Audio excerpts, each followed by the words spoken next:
All right. Welcome back to the live show. You know what time it is. It is currently 3:26 a.m. And of course, today's date is the 6th of July, 2025. Yes, a lot is going on in the United States.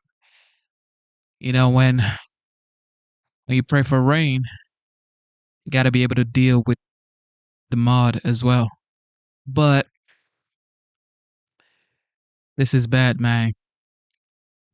God is in control. That's all I can say. That's all I can say. You know, a couple of weeks ago, we experienced the ceasefire deal between Israel and Iran, and just yesterday, on Independence Day, July 4th, actually 2 days ago now, the big beautiful bill was signed by the Commander in Chief, the 45th, now the 47th President of the United States. But today, we're talking about Texas, and of course, it's raining season and it's heavy flooding season right now. So right here, at least 24 dead as floodwaters devastate Texas. Yes, all we could do is pray and hope that these people are okay and that their families are just able to bear the loss because it's not it's not easy. It's not easy at all. It's not just easy. That's all I can say. Well, it doesn't matter if you're a Republican, a Democrat, or independent, liberal, conservative, progressive. It does not matter. What matters is you love the United States. You are American, and you believe in the idea of this land of the free and home of the brave. And be nice in the comment section because this are very uh delicate issue, especially with the flooding and people losing their lives. So please be nice in the comment section. All right. With that being said, welcome to the Genesis Show. Enjoy the show. It is your boy Genesis. Here we go.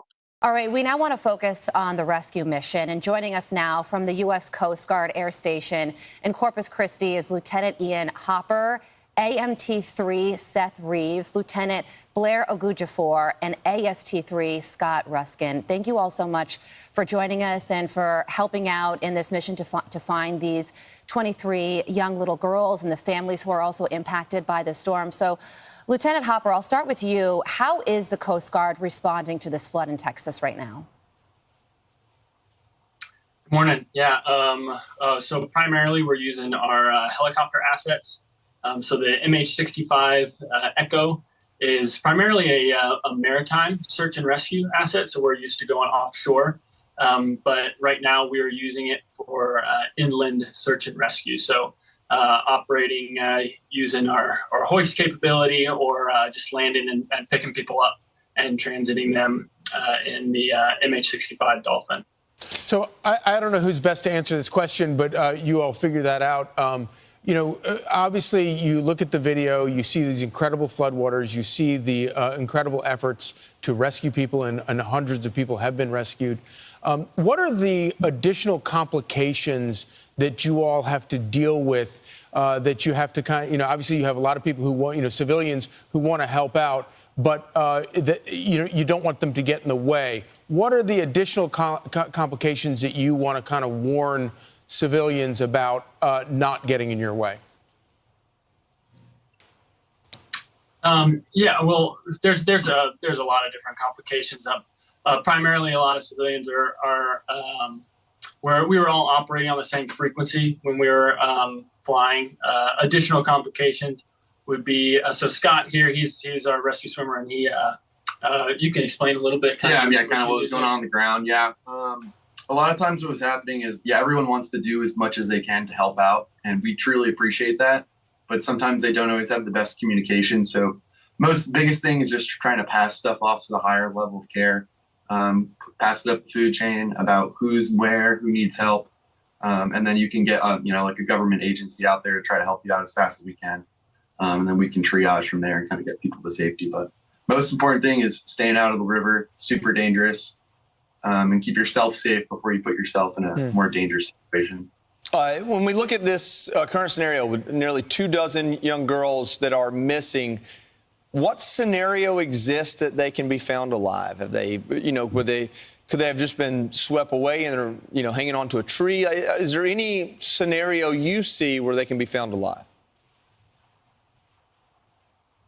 That's of course that's a hard question to answer, but ultimately there's multiple assets, crews out there, both Coast Guard. You've got the Army out there. You've got DPS, the Department of Public Safety for Texas. So we're giving everyone the best chance that they've got, and really working as a team in Texas here to give anyone who's still out there the best shot.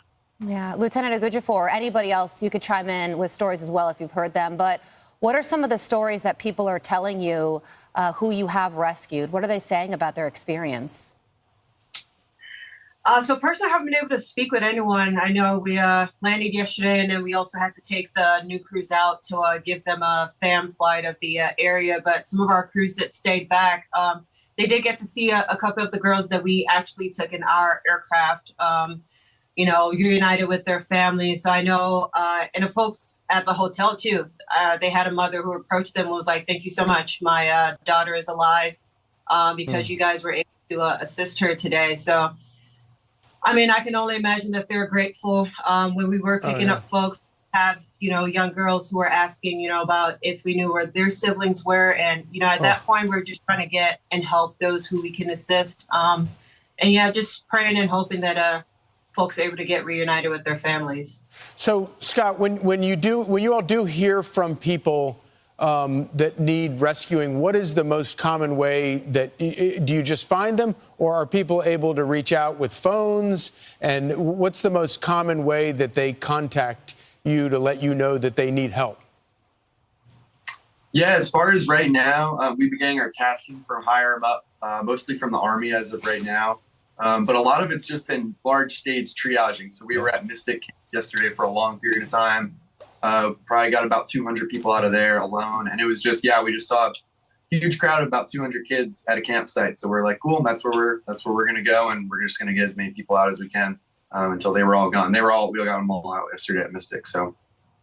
Wow. Hey, listen, first and foremost, we know this isn't easy for you all. You're doing God's work out there, and sometimes the results aren't what you want them to be. It's rescue and recovery. And we just want you to know we're praying for you, and we thank God every day that there are people like you out there who are willing to show up and do this, even on the tough days. So thank you so much. God bless you all. Yes, absolutely. Thank you for what you're doing. We appreciate it. And Yep. It's not easy, man. All we could do is pray for these people in Texas, and to see what's going on right now in Texas. It just brings back how lucky we are if you're not experiencing what is going on right here in Texas where you are right now. So just be thankful, man. Be thankful. All right. Of course, DHS Secretary Kristi Noem, obviously, she details the federal response to deadly flooding in Texas. Here we go. Well, thank you. Thank you, everyone, for being here today. And I want to thank Governor Abbott for his leadership, and know that President Trump is absolutely heartbroken by what has happened here in Texas, and the loss of life is absolutely devastating to him and Melania. This morning I talked with him several times, and he wanted to make sure that all of you know how much he loves Texas, how much he's grieving for your families that have lost someone, and the beautiful children that we're still looking for and hoping to return to their families, and that he is absolutely committed to using all the resources of the federal government to help unify families, rescue all those that were still missing, and return those who maybe we will recover back to their families as soon as possible, and that we will be here walking alongside each other and helping throughout this entire crisis. And know that I'm extremely grateful as well for the leadership of Nim Kidd, who's a fantastic emergency operations manager and has been well known throughout this country for leading through such a time as this. And this tragic situation is something that is unprecedented. We recognize that at the federal level. We also recognize that when something like this happens to a community, happens to a state, that the best responders are those locally, because it's your family members, it's your community members that are being impacted, and you can respond quickly. And the role of the state is to run and manage that emergency, but the federal government needs to be here for the support and extra resources on the ground as well. And that is what we are doing and what President Trump has dedicated to continue to do. I've visited with the president already about this federal disaster declaration that the governor was going to sign here this morning, and he has indicated that he will honor that and that he will accept that. So that response and that relief will be coming. And we also have had assets here on the ground since the beginning of this crisis started, since this weather event did start. And even before it came, we were alerted. We did have Coast Guard assets here that were helping to rescue people. We're thankful for the airframe that showed up and those coasties that were here walking alongside our DPS, and the emergency responders that were here, the Texas assets that were deployed already, and that coordination was seamless, and I appreciate them for putting that request in right away. We also had our BORTAC team from Customs and Border Protection out here helping with rescues. They are a specialized, trained force to come in these types of situations and bring their skill set to bear. That is a resource that's incredibly important to the Department of Homeland Security, but also in these types of situations when we need emergency management response. We also did have a CBP advisory interdiction specialist here that was helping with some coordination of air assets that has been present. And then we are looking at the other entities that are under the department, what can be utilized. And of course, FEMA is standing at an enhanced level right now, which means that they are plugged in to the State Operations Center. We are engaged, and then as this response goes forward, that their role will continue to be filled as it always is in these situations, and will be timely and responsive as to what the governor requests and what is needed here on the ground. I do know that the state of Texas is amazing in how it responds to disasters. Not every state is like that. Many states do not do what the people of Texas do. And you are an example to the nation of getting through these difficult times, but also know that you're not alone, that you have the entire country's hearts and are with you and are walking alongside you. And at the department, we will continue to bring more resources. We just, at the request of a previous conversation less than an hour ago, in visiting with him and with the governor, requested more fixed-wing aircraft from Coast Guard to come and help us, making sure that we're going out and locating individuals as fast as possible that we know are still missing, and that we also will send more airframe as far as helicopters that have the ability to come in, and some will be equipped, and the fixed wings with thermals so they can continue to work all night long. Some of the assets that other agencies may offer don't have that kind of equipment, but the Coast Guard does have it, and so that will be deployed so that the search and rescue efforts don't stop even when it does get dark at night.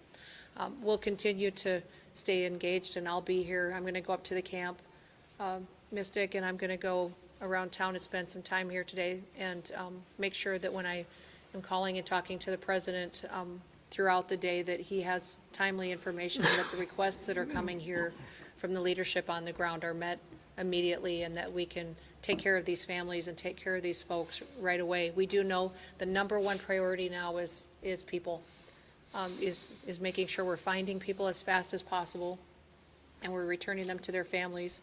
And then also, throughout the process, we'll get into what damage was done to public infrastructure, what may have been done to, I know we have 1,800 people that are still without power. What I understand is people still have water, but we do have damage to bridges and to roads. Thankfully, dams held.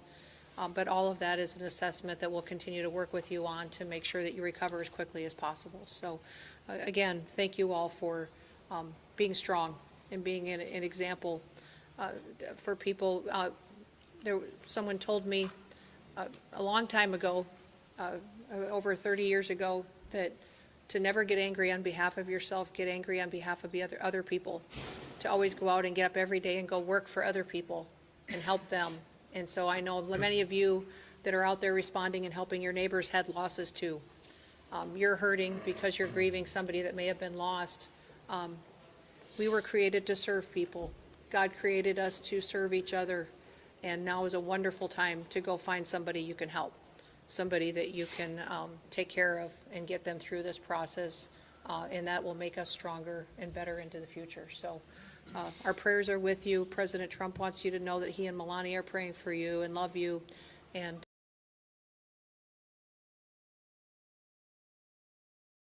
We should get the full version of that one. But let's see what CNN has to say. I'm Mayor Joe Herring Jr., Mayor of Kerrville, Texas. I'm glad you're here, and I have a few comments to make. People need to know today will be a hard day. It will be a hard day.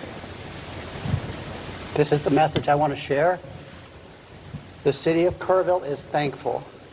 We have help from our city crews, from county personnel, from state agencies, and federal resources, including the Coast Guard. I have been asked how people can help. The sheriff has mentioned that a fund has been set up by the Community Foundation of the Texas Hill Country. Information about this can be found on the city's Facebook page. In fact, if you want to know how to help, I know from my phone, from my texts, from my emails, thousands of people across our state and the world want to know how they can help. The easiest way to get information about that is to follow the City of Kerrville Facebook page. City of Kerrville, City Hall Facebook page. They have done an admirable job of making sure all resources and all information is available, not only to the citizens of Kerrville, but to the citizens of the world. I'm thankful you're here. Today will be a hard day. Please pray for our community. Thank you. Next up is City Manager Dalton Rice.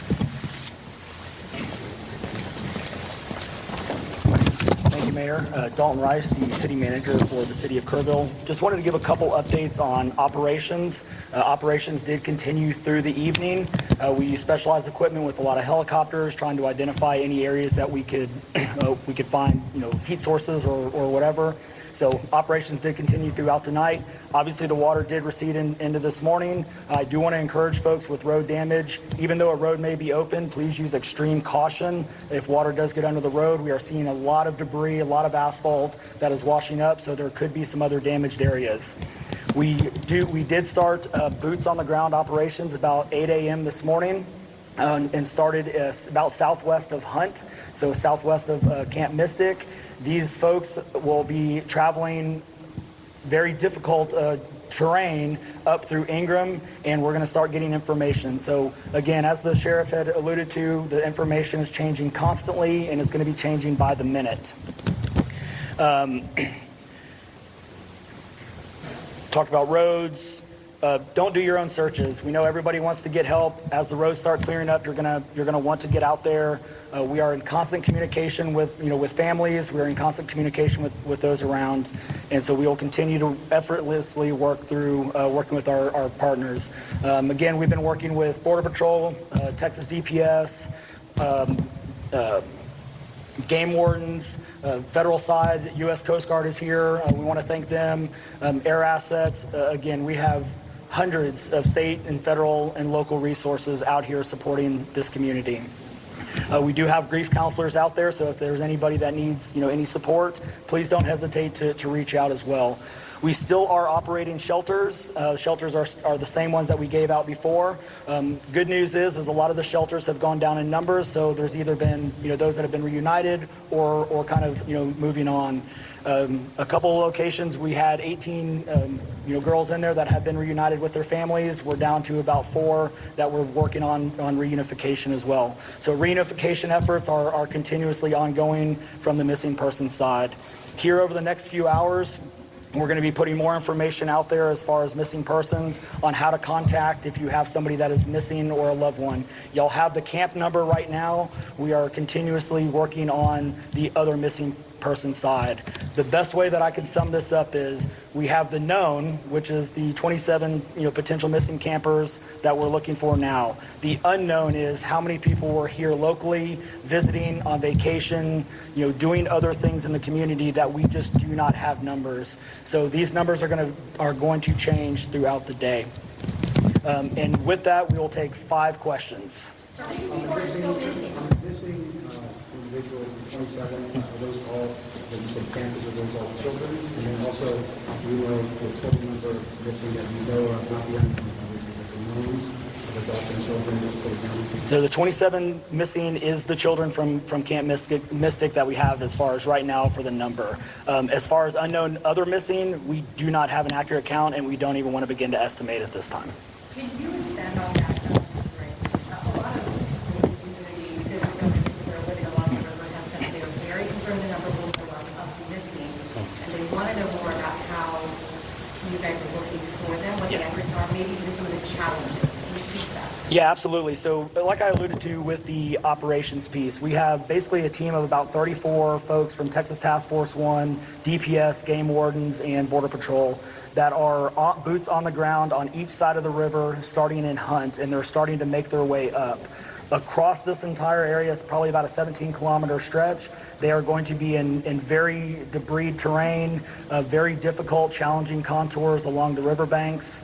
So it is a very harsh environment.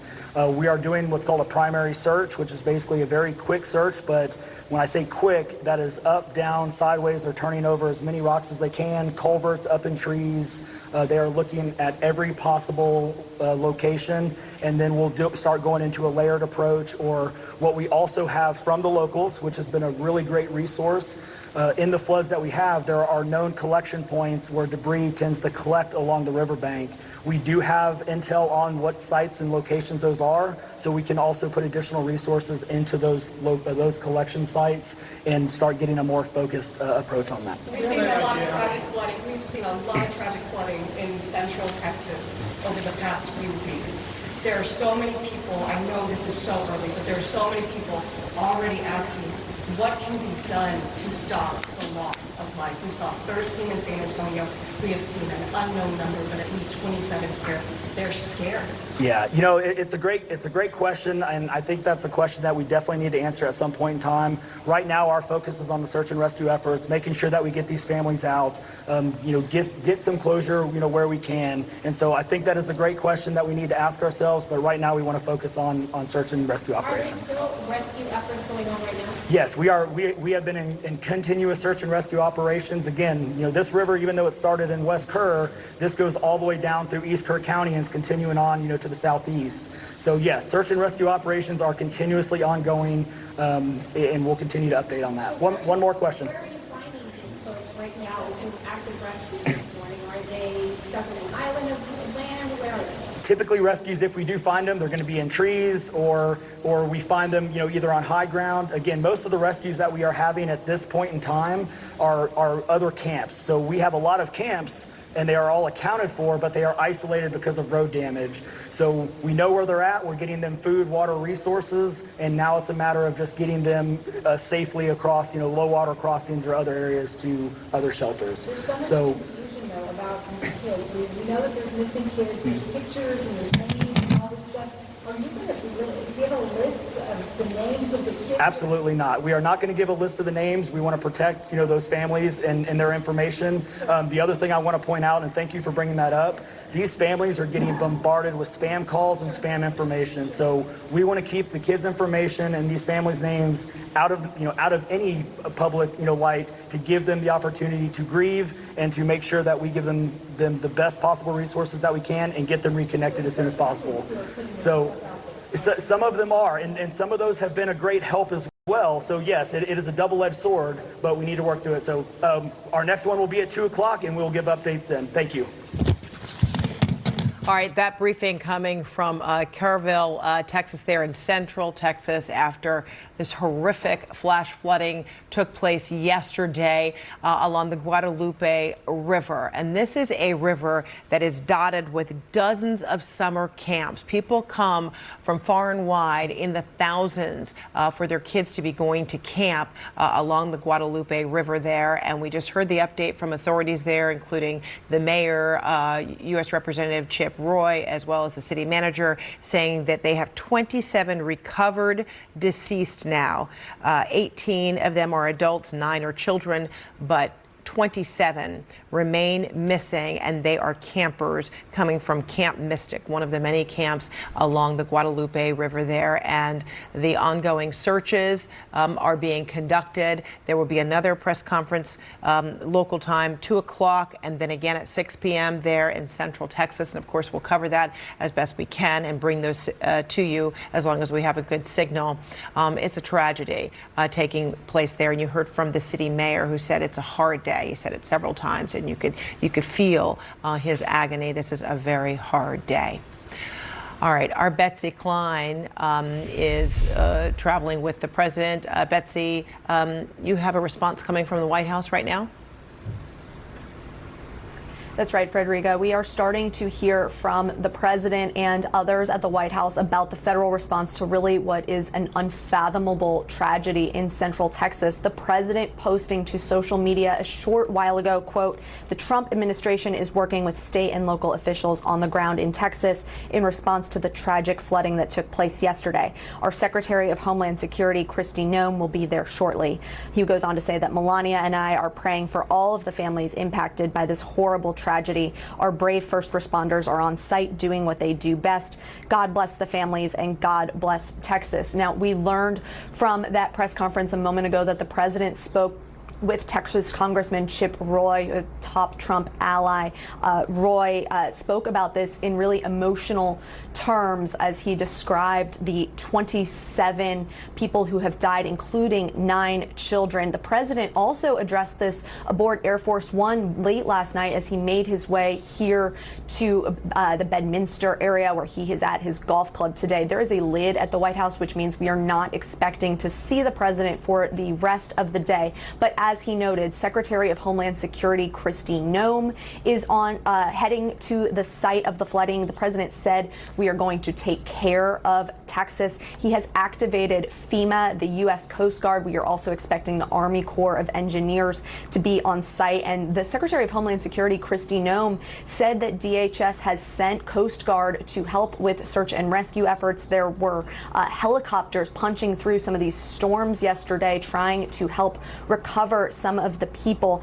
It's also worth noting that the president has been so deeply critical of FEMA. He says he plans to phase it out after this year's hurricane season. He wants to shift responsibility to state and local governments. We also have heard from the First Lady. She said in a post to social media earlier this morning, quote, "My heart goes out to the parents in Texas during a difficult time. I'm holding you in my thoughts and sending prayers for strength, comfort, and resilience." Vice President J.D. Vance also sending his thoughts and prayers. But we also don't know the full extent of the federal response so far. We don't know whether the president has spoken with Texas Governor Greg Abbott, but we do not expect to see the president for the duration of this day, Frederica. Obviously, the White House monitoring this very closely and will be watching very closely when they have that 2 o'clock updated press conference with more information here. All right, Betsy Klein, thank you so much. We're going to continue to monitor the situation. The best thing we can do for Texas right now is just pray for them. Pray for Texas, okay? Because this is not anything you want to go through. I experienced Hurricane Helene last year with my wife and kid. It was wild. I had to move my family to another city because we didn't have power for about 9 days, no internet for about 10 days. So we were at Airbnb for about 11 days. So it's not easy, man, when you go through stuff like this. Continue to follow breaking news out of Central Texas. With this hour, a desperate search and rescue effort continues for dozens of people missing after floodwaters inundated an area north of San Antonio. Among the missing, 27 young girls from a Camp Mystic, one of many summer camps along the Guadalupe River. And this morning, another round of heavy rainfall triggered more flash flood emergencies in the region. Hundreds have been rescued, including this person who was clinging to a light pole. Officials say at least 27 people have died, 9 children and 18 adults. Among the fatalities, 9-year-old Janie Hunt, her mother confirming to CNN today that the young girl who was among the 24 missing from Camp Mystic has died. And also confirmed killed Jane Ragsdale. She was director at another girls' camp, Heart of the Hills, which was not in session at the time. Ragsdale is described as the heart and soul of that camp. We've got a team of correspondents and meteorologists covering these fast-moving developments. Let's begin with CNN's Ed Lavandera in hard-hit Hunt, Texas. Ed. Hi, Frederica. Well, this morning as we were arriving here in Hunt, Texas, we were surveying some areas that were heavily damaged. And from just beyond this ledge that went down in toward the edge of the river, we heard a man calling out Joyce Catherine. Joyce Catherine happened several times, and we kind of followed the voice, and that's where we met Ty Baden. He is a father of 21-year-old Joyce Catherine Baden. His daughter had come out here to spend the July 4th weekend with 3 other friends at a home just along the river. And they lost contact with the group around 4 a.m. early Friday morning. Ty Baden has spent the morning walking. By the time we met him, he'd already walked along about a mile, had come across the body of another young victim and called it in to 911. And this is a father desperately searching for his 21-year-old daughter in hopes that he would stumble upon a miracle. Hi. Your daughter was here with 2 friends? Yeah, 3. 3 friends? You know, and so it's 4 of them? Correct. And she and the young man, they went to elementary school and high school together, and the young, one of her friends, Ella Cahill, that's her boyfriend, Aiden is, they went to school through high school, so they've known each other a long time. The other girl, her name is Reese. I can't remember her last name right now. She is Ella's roommate at UTSA, so we've never met her or her parents, but God bless her, and we pray that all 4 of them are still alive. All 4 are missing? Yes, they're all missing, and you know, it's been 4 o'clock yesterday morning that we were told that, you know, they were on the phone with Aiden's dad, who they own the house where they were. It was a very nice house, no longer there. And Aiden said, hey, you know, I've got to go. I got to help Ella and Reese. So he gave the phone to Joyce Catherine. Joyce Catherine said they just got washed away. And then a few seconds later, the phone went dead, and that's all we know. So we presume that she got washed away as well. And if you go back to where the house is, it's not a good sign. And that's why I was telling you, my son and I are walking, and I thought it was a mannequin. It was a little boy, about 8 or 10 years old, and he was dead. So oh man, you saw that this morning? Yes. So we you know, we're just walking Jesus. and doing the same thing we were doing. Look, you know, when we stumbled across him. But hopefully we can find our children, our daughter and her friends alive. So anyway, I ask you if you would pray, and whoever watches this thing, pray. We got together and picked up our son and came over here, and we waited around at a center And God bless them, they're doing a great job. It's in Ingram, Texas at the elementary school, and they're kind of like the place where all the survivors are brought. And we were hoping that we would hear our daughter and friends' names called, but they never did call. So we said, this morning we're going to come out and try to find them ourselves. I mean, you're walking through this mess, hoping for a miracle. Amen. Keep the faith. That's all we can do. Dang. So that's all I got, Ed. Thank you. Can you tell us about your daughter? Yes, she's a beautiful girl, and I think I sent you a picture. Just a wonderful girl. And couldn't ask for a better daughter. All through school, it's just easy, you know, no shenanigans or anything like that. I mean, she was a normal girl. We would have fun, but yes, we loved her dearly. And Frederica, what just I found gut-wrenching is as we were winding down the interview there, as he continued the search, he told me about how he read a book years ago about a father during World War II whose child had been in a house that had been bombed, and that the father spent days and days combing through the rubble trying to search for his son and never gave up. And after days of combing through the rubble, that the man during World War II found his kid. And he just told me, he goes, I hope I'm that guy today. Gosh. And that's Oh, that's powerful. rather stunning moment as you think about what that poor man and his family are going through today. I hope he's that guy, too.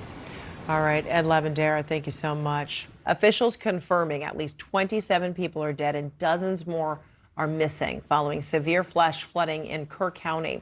An intense rescue effort is underway right now after torrential downpours triggered the flooding along the Guadalupe River, raising the water level more than 20 feet in less than 2 hours. Dang. Our CNN affiliate KABB is on the ground in Hunt, Texas, showing us the catastrophic damage at one community store.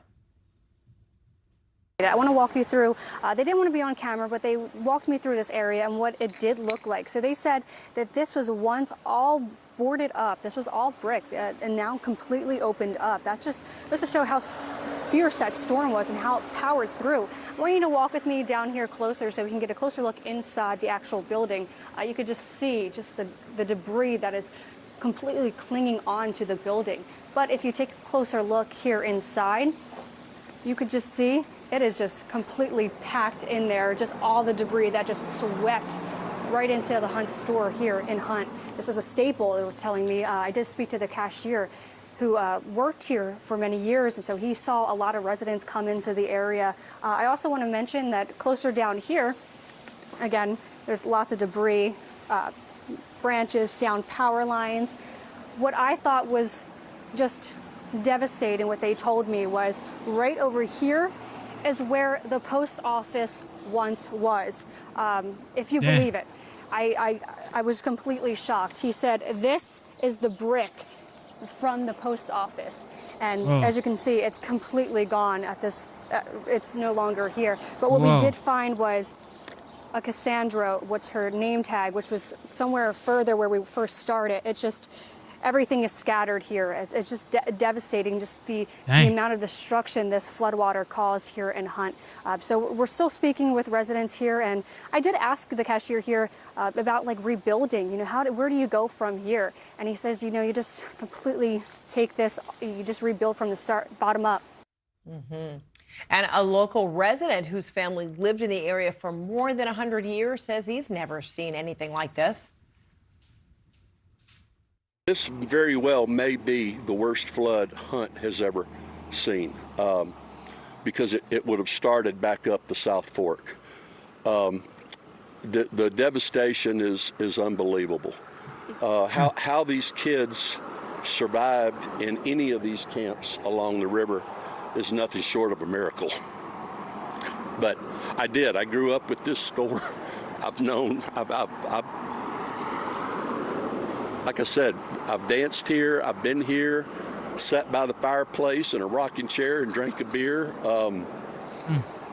The devastation, there are just no words Taylor, that I can say that describe what I'm seeing. My ranch, it was completely underwater. The water got that high. Just unbelievable. It is unbelievable. And again, 27 people, including 9 children, their bodies have been recovered. They died. And the search continues for 27 young campers, all from an all-girls camp. Ladies and gentlemen, our senior correspondent, Mike Tobin, is on the ground in Kerrville. He has the latest for us there. Mike. And, John, certainly one of the messages that we got out of that press conference from Secretary Noem is that the people out here trying to recover from this devastating flood, that they're not alone, that disaster declaration is going to be sent to President Trump, and he is anticipated to be in agreement with it. So it looks like more resources will come the way of these people. One thing I can show you now, just looking around where I'm standing, is just the incredible power of this storm. I'm down in the river basin at this moment. This area where I'm standing was all covered in water when this flood came through here, almost like a wave.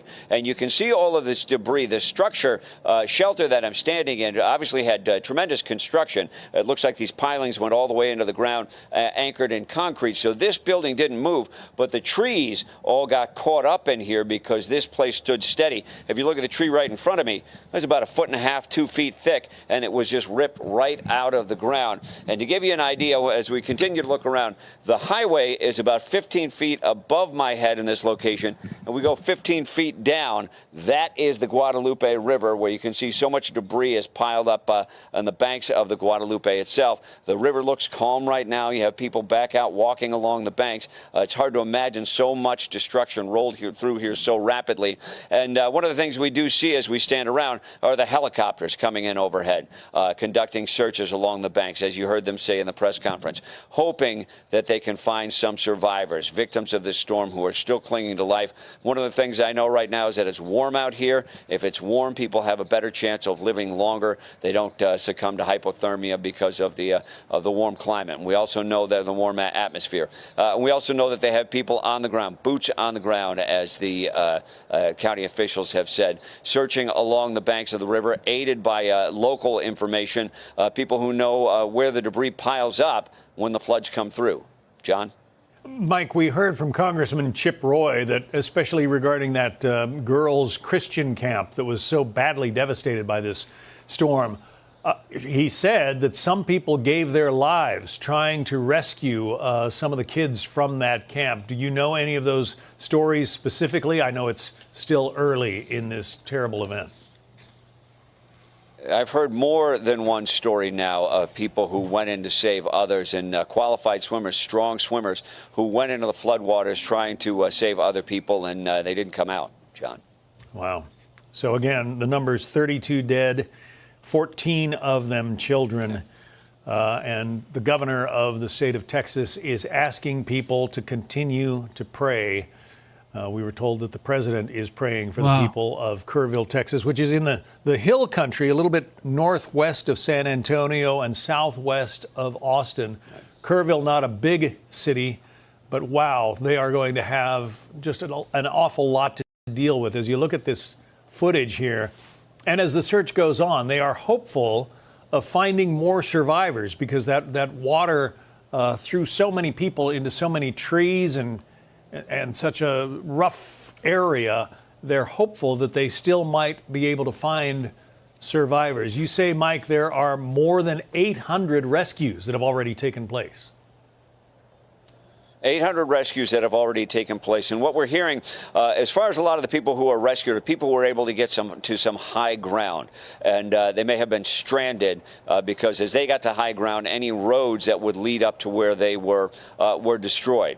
So as of this morning, we heard a lot of stories of people who were stranded, and they had water and food airdropped to them while the effort was made today to get some of those people out.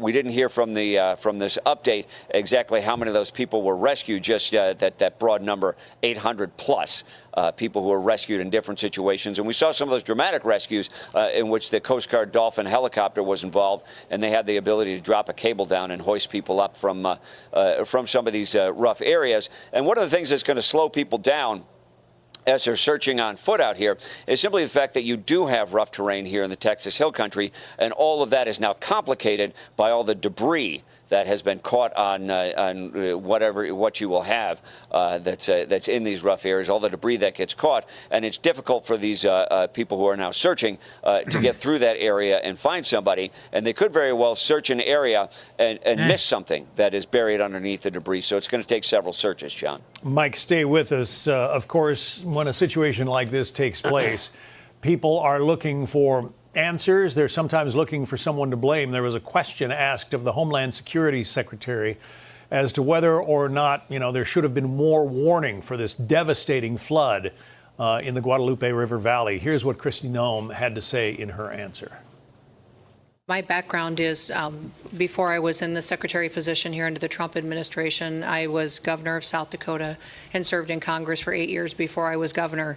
And so I will tell you that for decades, for years, everybody knows that the weather is extremely difficult to predict, but also that the National Weather Service over the years at times has done well, and at times we have all wanted more time and more warning and more alerts and more notification. That is something, and one of the reasons that when President Trump took office, that he said he wanted to fix, and is currently upgrading the technology, and the National Weather Service has indicated that with that and NOAA that we needed to renew this ancient system that has been left in place with the federal government for many, many years, and that is the reforms that are ongoing there. The timeline that I have, I don't oversee the National Weather Service, that's not under my department, but the timeline that I did receive from them was that the notifications started to look at its expansion for its limited flood impacts area that started on July 3rd at 1:18 p.m. The flood watch was issued. Although it was moderate, it wasn't to the extremes that it was, that when the system came over the area that it stalled, it was much more water, much like I think we experienced during Harvey, the same type of system that was unpredictable in the way that it reacted and the way that it stopped right here and dumped unprecedented amounts of rain that caused a flooding event like this. That's Secretary Kristi Noem of the Department of Homeland Security. Mike, there probably couldn't have been a worse weekend for something like this to hit. It's a holiday weekend, and a lot of people are probably vacationing or, camping out along the river there. Well, the Hill Country here is known for the wineries, the breweries, the live music, and it's a weekend getaway for a lot of people. And one of the ways you can do that on the cheap is to camp alongside of the river. There are a lot of Airbnbs, there are a lot of small hotels in the area. So one of the things that was brought up in an earlier briefing is the fact that it's impossible to tell just how many people are here and how many people haven't made it back to where they came from, Dallas or Austin or wherever they would be vacationing from. So you very well may start to get more missing persons reports as they don't show up from the holiday weekend, but also as they start to search the area for people who have been impacted by this flood. You could very well find more flooding victims. And one other thing that Secretary Noem brought up there was the early warning systems. We really have differing accounts. Judge Kelly, who was the top elected official here in Kerr County, said there was no early warning systems, despite the fact that devastating floods and deadly floods have rolled through here before. He said there was no early warning systems. We talked with some of the locals out here who said they did get early warning systems. They came to their cell phones, but they came too late. And one of the things I can tell you, just coming back from Israel with all the missile strikes, the way they have their cell phone warnings built in, it's impossible to ignore. John? All right, Mike Tobin reporting live from the banks of the Guadalupe River. Mike, thank you. I mean, what am I hearing here saying they didn't have alerts or they didn't get the alert early? What in the world? This ain't right. Whoever is in charge of those alerts needs to get their behind to work ASAP. Like, what in the world are you doing? People are losing their lives. What? That massive downpour yesterday lifted the Guadalupe River more than 25 feet in less than an hour. At least 27 people are dead, 9 of them children, and officials warn that number may well go up. First responders, drones, and helicopters are working around the clock with a desperate search underway for at least 23 girls missing from a Christian camp on the shores of the Guadalupe River. Senior correspondent Mike Tobin is live in Kerrville, Texas with the latest. Mike. And John, this shelter where I'm standing in a park is now loaded with debris because all of this was underwater yesterday before the Guadalupe River receded back into its banks, or at least close to its banks. We've seen the helicopters patrolling the river. We now know from the city manager that they're putting boots on the ground, old school style. They've got people walking the length of the river looking for victims, hoping for survivors. They're aided by people with local knowledge of where debris gets hung up when the river floods. As you mentioned, the official number of deceased victims is now 27, and we anticipate that that will rise. The number of campers missing is 27, and that is that group of girls who have been attending the Camp Mystic all-girls Christian camp. They have lost contact with the outside world. We know that some deceased have been located. There really isn't much reason to be optimistic about those missing girls. However, Congressman Chip Roy tells me there have been miraculous stories of survival. One of the little girls from our school, thankfully, praise the Lord, was found. She floated on a mattress for 3 hours yesterday morning. And we just got the text notice that she survived and we've located her and that she's safe and sound. So we're hoping for stories like that. But obviously, we're deeply concerned about the remaining little girls that we've not found. Now, on Thursday, this area was bombarded with rain. On Friday, the Guadalupe River came up as much as 26 feet in 45 minutes. This area is prone to flooding. They had a very similar, very deadly flood 38 years ago. Still, Judge Rob Kelly, who's a chief elected official in Kerr County, called this the most dangerous river valley in the U.S., and still, there was no early warning. We did talk to an individual who said there was an early warning, but it came in just minutes before the river swelled at this dramatic level. Now, the known number of missing is standing at 27. What we're hearing from officials, there is a large unknown number because this is an area where people come and weekend, particularly on the holiday weekend. They camp down by the river. They stay at Airbnbs, and there really isn't a way to get a good idea of how many of those people are missing now. John? Mike, how far above the river are you right now, would you estimate? I'd say I'm about 15 feet above the river and about 15 feet below the highway, right in the middle. And all of this area was underwater. Some of the evidence you can tell by that is right next to the highway. There are fish that are in the lawn now. Wow. It's my understanding that the camp sits kind of on a hill, which makes sense since the river is at the bottom of a valley.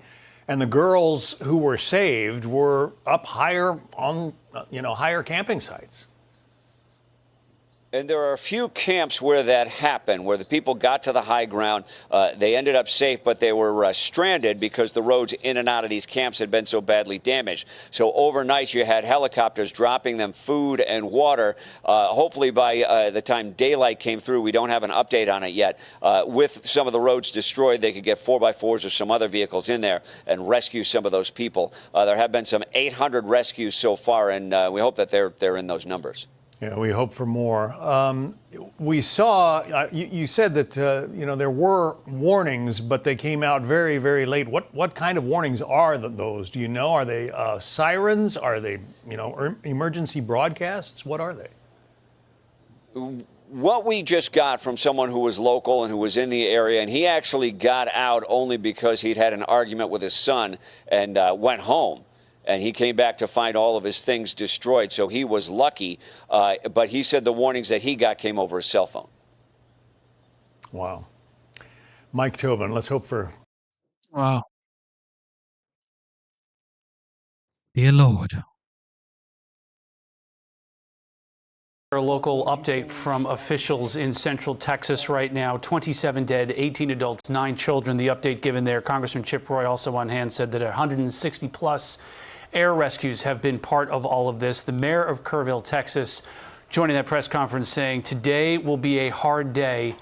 Please pray for us. With that, we are now joined by Texas Lieutenant Governor Dan Patrick, who's here with us. Lieutenant Governor, thanks so much for joining us here. Can you give us an update on what you're seeing in the latest efforts there, and what more does Central Texas need from the state and from the federal government? So thanks for having me on. This started yesterday morning very early when my phone started ringing And at the time, I was acting governor. The governor returned to state last night. He broke off his trip and came back early from where he was. And so I was there all day pretty much yesterday in Kerrville and our emergency center as we were walking through this in these early hours. And just to amplify what has been said, an incredible teamwork between the state and local officials. Early in the morning yesterday, we had hundreds of people on the ground, up to almost 500 very quickly. Helicopters in the air, drones in the air, to the point we really couldn't take any more helicopters because of the crowded space. You did not want another catastrophe. But everyone did the very best they could in this very tragic situation. This camp, for people who are around the country that don't know much about this camp, it started in 1926, and we have generations of people, grandmothers who went there, mothers who went there, daughters who went there, granddaughters who went there. This touches so much of the state because so many people are connected to it.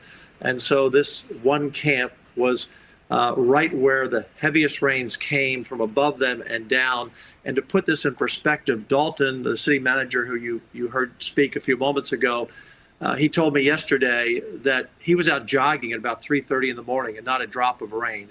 And by the time he got home and got dressed, and the rain started coming and the water started coming down, within 45 minutes, the Guadalupe River increased to a height of 26 feet. 26 feet in 45 minutes, washing away everything in its path with the power of the water, because it had been dry. The rocks, when it's dry, that water just goes down like a chute, and so that water came powerfully hard, and it took out everything in its way. And one of the things we don't know is we don't know how many people were in tents on the side, in small trailers by the side, or in rented homes by the side, because it was going to be the 4th of July, a holiday. Of course, everyone had come to get their best place in front of the stage. When things like this happen, this is a natural disaster as far as we know. However, the only way we can blame the government is the response. Okay, so now let's see the response. Okay, it's about the response. You can't blame Trump for a natural disaster. This is, Mother Nature. However, let's see what the response is like. Okay, that's what we're gonna evaluate. It's about the response, because what could you do? I mean, are you gonna stop the rain from pouring down? No, you can't. But the response is what we will evaluate. Along the river to enjoy the day. So we are focused on the girls in that camp first and foremost, but all the other lives that we know have been lost, and those we don't know yet, because we don't have anyone reporting for the most part on them. I had a call this morning on my phone early from a family, a father who said, "I have my oldest daughter, but our youngest daughter is missing. They were both at camp, and I just need help in finding her." And his name was Doug, and to Doug and to everyone, we will not stop until we recover every person. We will not stop, no matter how long it takes. Lieutenant Governor, you mentioned speaking to one of the parents there, of that father. Have you had a chance to hear from any of the other parents, from the kids at this camp? Because so much attention is focused now on finding these young children. These were 8, 9, 10-year-old girls, as I understand it. Yeah, the Camp Mystic is kind of split into two sections, and the one section where the younger children were is where most of those missing persons came from, in that area. I've got 8 grandkids. I've been up all night. I've been up 2 nights, actually. I couldn't sleep last night. The heartbreak. Governor Abbott and I were there to about, I don't know, 10, 11 o'clock at night. I can't remember. But we were there, and it's unspeakable. It's just, there's no words that you can have for someone to lose. Thank you to Kat. God bless you, Kat, for the super chat. She says, "Please bless these children." As a child, and we've had our disasters in Texas, and we've had our times of loss in Texas, and major disasters. But the focus on the children here has been, I think, what touches everyone's heart. And it just makes you want to hug every parent, but you don't have words to say. This is where you have to rely on the Word of God. You have to stand on the foundation of your faith. This is when you are tested. Whether you're a rescuer, I was flying back last night, and one of the young men sitting next to me on the plane was one of the divers. And I had asked him, I said, how many were you able to rescue today? And that was yesterday. And we had rescued, or they had rescued hundreds of yesterday, probably over 300. I don't know the exact count. But he was one who had to go down, and the person he rescued was already deceased and was 8 years old. And that will be with him forever. And so what makes this the additional tragedy is usually when there's a disaster, you know pretty quickly about the outcome of those you love. Were they injured? Were they harmed? Did they lose their life? In this case, they had to wait all day yesterday with lots of hope, and now we're in the recovery mode. Could we find a miracle and find someone somewhere in a tree somewhere? Pray that we do, but now we are still searching, still rescuing, but recovery at this point. It's very hard, as the mayor said. Lieutenant Governor Dan Patrick of Texas, thanks so much for joining us. Yeah, thank you. Pray. I mean, look, I don't want to go down that route. We're gonna talk about it for a long, long time. Shout out to everybody. Thank you for tuning in. Shout out to the esteemed member Sandra. God bless you for being here. Here we go. Well, President Trump isn't the only one who says they're concerned about Zohran Mamdani, as DHS Secretary Kristi Noem is reportedly mulling a probe into the socialist candidate during the Homeland Security Advisory Council's first meeting this week. My next guest is the chairman of that council, Republican South Carolina Governor Henry McMaster. Governor, thanks for joining us today. So tell us a little bit, what is this council, and is there going to be an investigation of the Democratic candidate here? Well, investigation, we don't do investigations. We think and give advice, do research, and gather information. So that'll be up to Kristi Noem or others. But what we do is can be up to 40 people. Right now we have 27. They come from all sorts of backgrounds and different types of work, some with a lot of political experience, others without it, some with international experience, and it's a grand group, but our purpose is to meet, to study the issues, and bring a perspective from outside the department to inside the department to inform the Department of Homeland Security. What do you think about a candidate like Mamdani winning a primary here in New York? And, you know, whatever you think about the guy's policies, wouldn't investigating him be the exact type of lawfare that, you know, the president complained about over the last couple of years? Well, my advice, what we do is give advice, and my advice would be don't vote for somebody who thinks like that. All right, Governor McMaster, back to our breaking news this hour. We had 27 lives lost in Texas due to these flash floods. There is typically, when there are disasters like this, a pretty coordinated response. Secretary Noem will be there shortly, according to President Trump. What kind of response can you expect to get as a governor from the federal government here, even though much of this first-line response is typically coming from state and local officials, right? Well, it depends on the state. In South Carolina, we have a well-equipped and highly experienced team. Everyone gets involved, all aspects of law enforcement, and we had the National Guard and the State Guard, which is a volunteer organization, as well.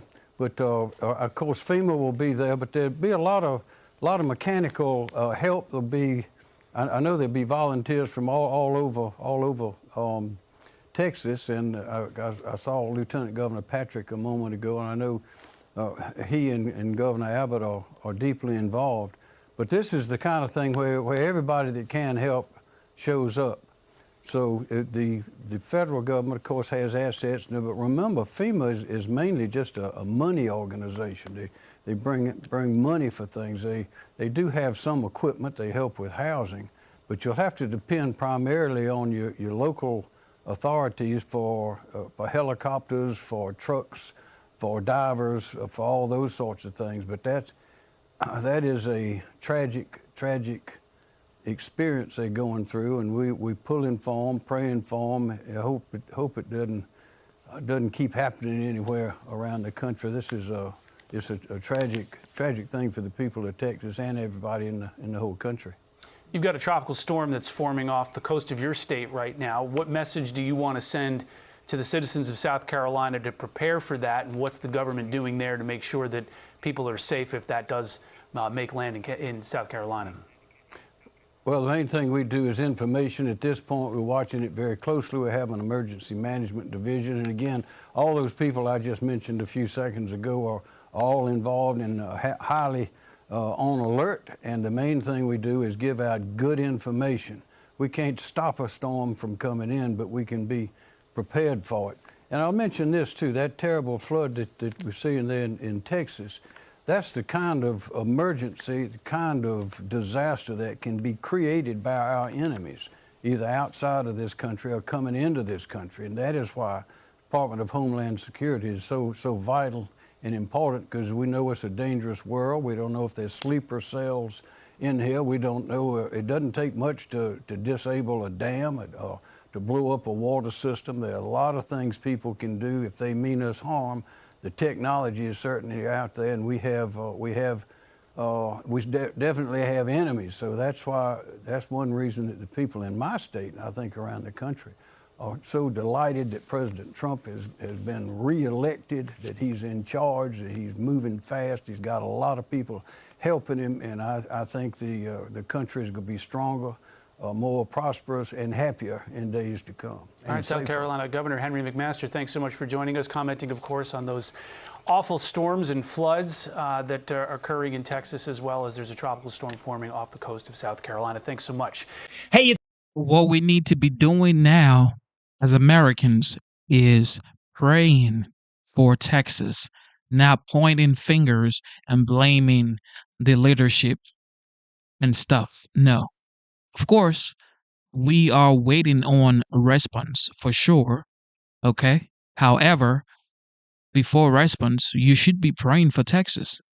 Don't be out here saying, oh, look at what you voted for. One of the hardest hit spots from the flooding, as Mike mentioned, is Camp Mystic. It's in Kerr County. Camp Mystic did not evacuate before the floods hit. Joining us now for tonight's big close-up is Texas Lieutenant Governor Dan Patrick. Lieutenant Governor, thank you for being here.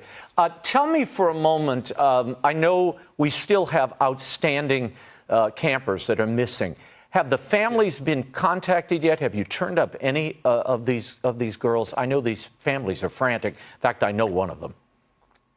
Yeah, Raymond, let me paint a quick picture for you. There are about 15 camps along the Guadalupe that we were checking yesterday when this all began. And Camp Mystic was the one where we were not able to account for everyone. And now that number is 27. There were 750 campers in just that camp alone. There were several thousand along the river. And the gentleman named Delton, who's the city manager in Kerrville, said he was out jogging at 3:30 in the morning and there wasn't a drop of rain and the river was normal. And by the time he showered and got dressed for the morning, suddenly the river rose, as Mike Tobin just said, about 26 to 30 feet in 45 minutes with the power of a freight train running through what was a dry creek, just a rapid pace, destroying everything in its way. So one of the things that Camp Mystic did yesterday is they had the phone numbers of everyone that was at their camp. And so they called those that were missing. They didn't try to call the 750 and say, your daughters are safe. They called, which I thought was very smart, and they called the ones who were missing and said, we're searching for them. So we had a good idea very early of where we were. We surged 400 to 500 people in immediately.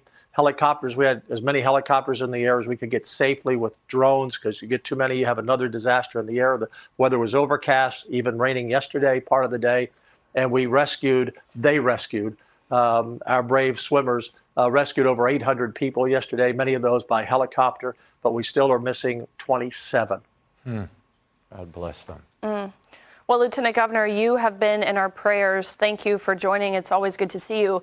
Heavy rain on Friday morning caused the Guadalupe River to rise nearly 30 feet in 45 minutes. Yeah. How wide is the search perimeter, and are enough resources being provided by the local, state, and federal government to assist in the search and rescue? Yeah, Riley, we are prayer partners. So you know where my heart is. I know where your heart is, and everyone on the panel. This is the time you stand on your rock of faith. This is the time you're tested. We've surged now. There are close to 1,200 people working in shifts, doing everything possible. And the president has put his full weight of the federal government to give us help. Kristi Noem, I talked to her earlier this morning before she came into Kerrville. And so we've gotten all the support we want. We have the best emergency management team in the world, I believe. We have pre-positioned some assets there to help us, because we knew rain was coming, but you can never predict exactly where and what. It was over about 150-mile area the storm could have hit. And what happened at 5 o'clock in the morning or so yesterday was the worst possible storm in the worst possible place to the most vulnerable people, adults in campsites and trailers not knowing what hit them, and these girls in these camps. There's a boys camp, girls camp, co-ed camps, but it was Camp Mystic. If I could tell you real quick, I just got a text before I came on air, and we're going to hear these stories more and more from parents who text me. They were bringing their little girl who was spared home, and they asked her what happened. And I'm not using any names, but she said they were awakened, and the water was at the door. The camp counselor took a rock and smashed out the window. They climbed out the window in bare feet and nothing but a nightgown on, in neck-high water. They walked through the water. They got to another position where there was some dry land. Then they moved to another position. She said, I don't know how we made it. She had her name on the back of her clothes she was wearing, but she wasn't even in her own clothes at the time. And so these little girls and these camp counselors, you're going to hear heroic story after heroic story. These camp counselors are teenagers themselves for the most part. And they eventually got to higher ground where a helicopter came and rescued them. We have a story of a 27-year-old young man in one of the houses along the riverbank. He saved his mother, and I believe it was his aunt or grandmother, but he was swept away. There was heroism yesterday everywhere. And these camp counselors, again, 750 girls in this camp, and we have 27 missing, and we're not going to give up looking for them.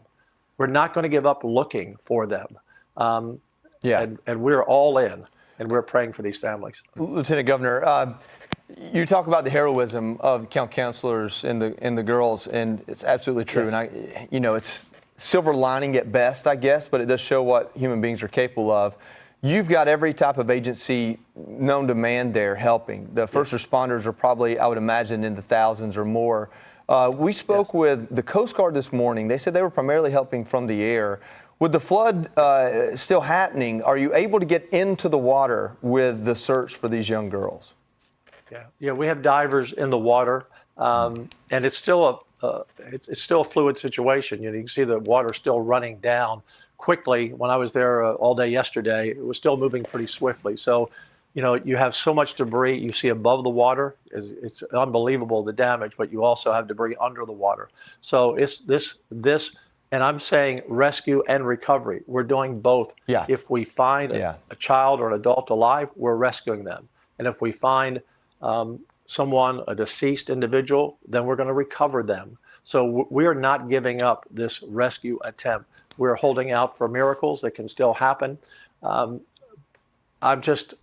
overwhelmed. I have 8 grandchildren, guys, and I talked to one of the parents of the missing children this morning who texted me, and all I could do is just say, I got to hug you when I see you. There are no words except, again, we stand on the rock of our faith, and we'll do everything in our power to find your child, hopefully alive, and to find your child if not. And so these 27, and again, there were many visitors there. This was a 4th of July weekend. It's a town of 20,000 in the middle of kind of central Texas, in the hill country as we call it. But there were thousands of visitors. So we don't even know in terms of the people along the banks and the tents and the rental properties. We don't even know all of those people yet. But there were I do know there was an entire family swept away. The soccer coach at the high school, his wife and himself and the children. I know of another family, the entire family swept away.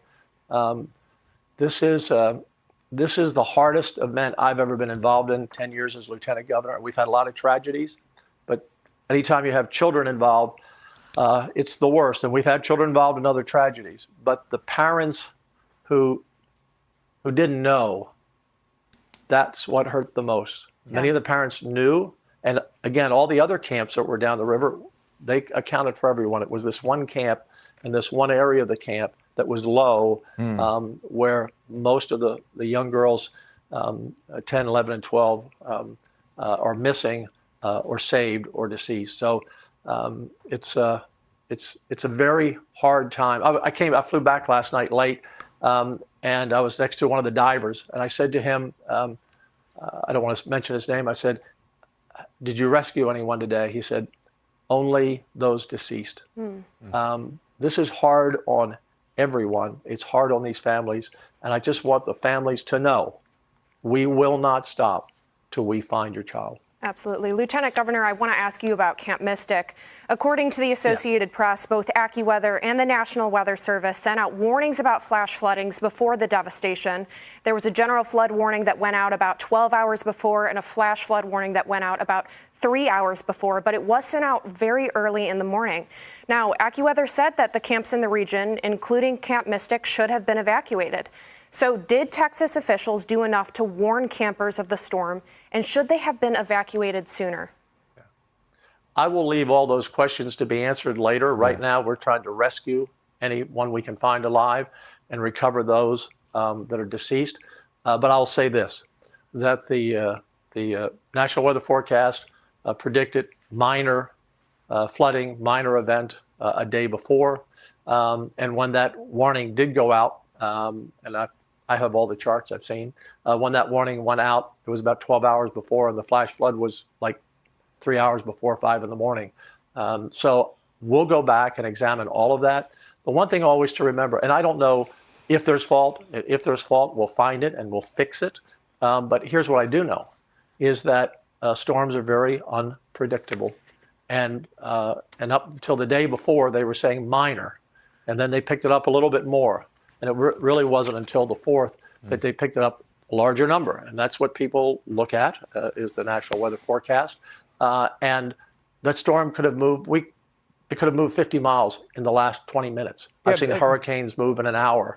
Dan, this is kind of flood alley. It was a watch, though. and so we'll see what the warnings and what they were and what they should have been. But we'll look at that after. Right now, let's focus on these 27 and others. No.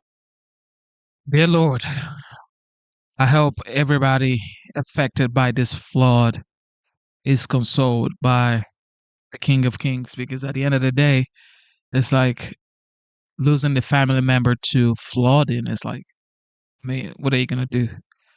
It's just crazy. May God comfort all of these people.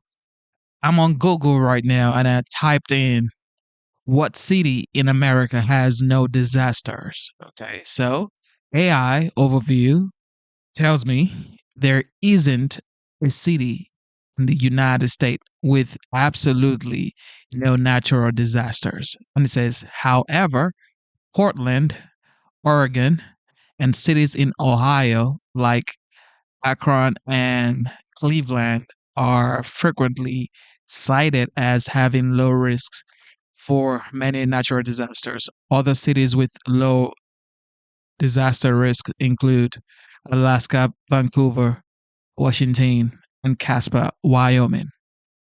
So, back to Texas, okay? May God comfort these people. That's what I was talking about, C. Shelley.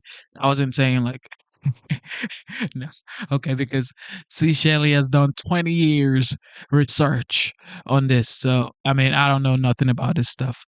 Hopefully the response is much more robust, considering what we got when we were affected by Hurricane Helene $750. I hope that's not what they're going to get in Texas. Well, now, this isn't Joe Biden. This is President Donald J. Trump. And I know Texas is not going to get $750. So I'm waiting on the response from the commander in chief.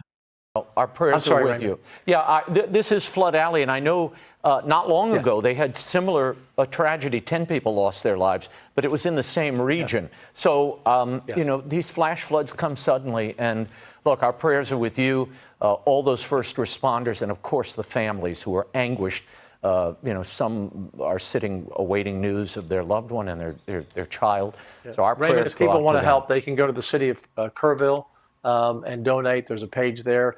Again, we're focused on life right now, but after the fact, there's tremendous property damage. And so if people want to help, but prayer, number one, pray for these families and for these missing children and for those that were missing who were along the banks, the adults there and children as well. God bless them all, and God bless you. Texas. All right. Full press interview and briefing from Kristi Noem and the governor of Texas.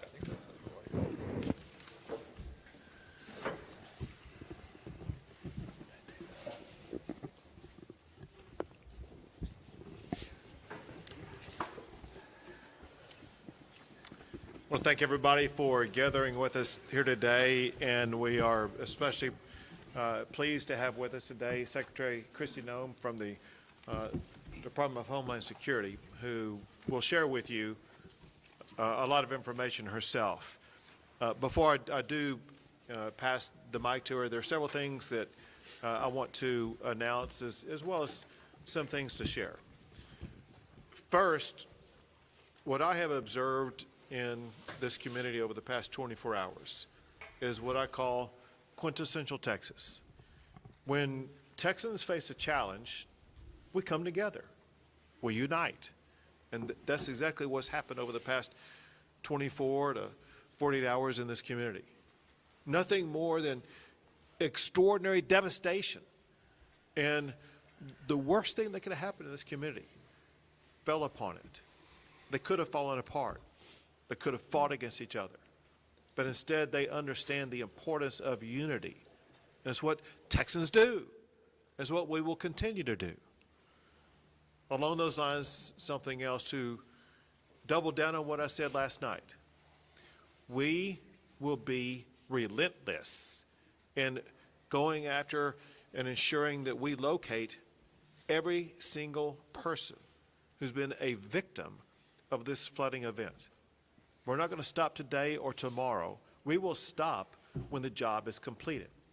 Between now and whenever that day arrives when the job is completed, this is a 24/7 operation, day and night, because we know that we are looking for Texans and Americans, and we put them as our top priority, and we will find every one of them. Additionally, I want to let you know that overnight, there was an increase in storm damage and rainfall and flooding in other regions of the state of Texas that were in addition to the ones that were in the disaster declaration that I made yesterday. What I'm going to sign today is an expanded disaster declaration that adds the following counties to what I signed yesterday. This disaster declaration includes Bexar County, Burnett, Caldwell, Guadalupe, Travis, and Williamson counties.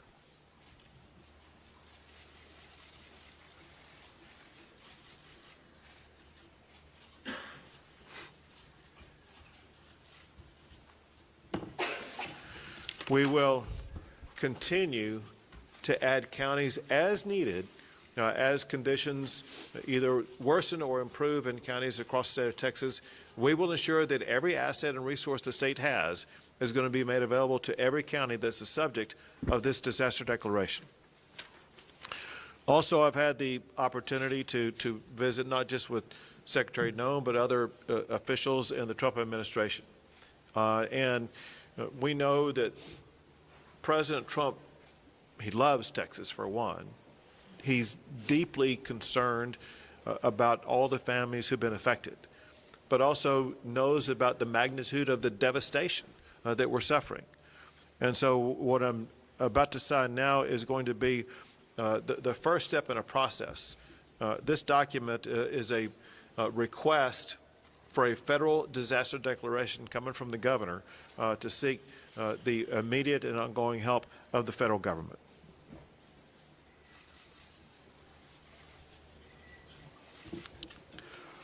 I want to express my gratitude in advance to President Trump for his entire administration for their devotion to the state of Texas.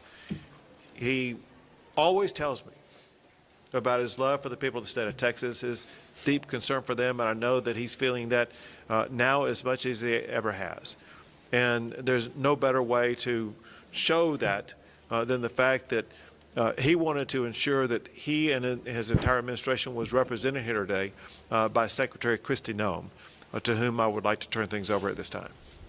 Well, thank you. Thank you, everyone, for being here today. And I want to thank Governor Abbott for his leadership, and know that President Trump is absolutely heartbroken by what has happened here in Texas, and the loss of life is absolutely devastating to him and Melania. This morning I talked with him several times, and he wanted to make sure that all of you know how much he loves Texas, how much he's grieving for your families that have lost someone, and the beautiful children that we're still looking for and hoping to return to their families, and that he is absolutely committed to using all the resources of the federal government to help unify families, rescue all those that were still missing, and return those who maybe we will recover back to their families as soon as possible, and that we will be here walking alongside each other and helping throughout this entire crisis. And know that I'm extremely grateful as well for the leadership of Nim Kidd, who's a fantastic emergency operations manager and has been well known throughout this country for leading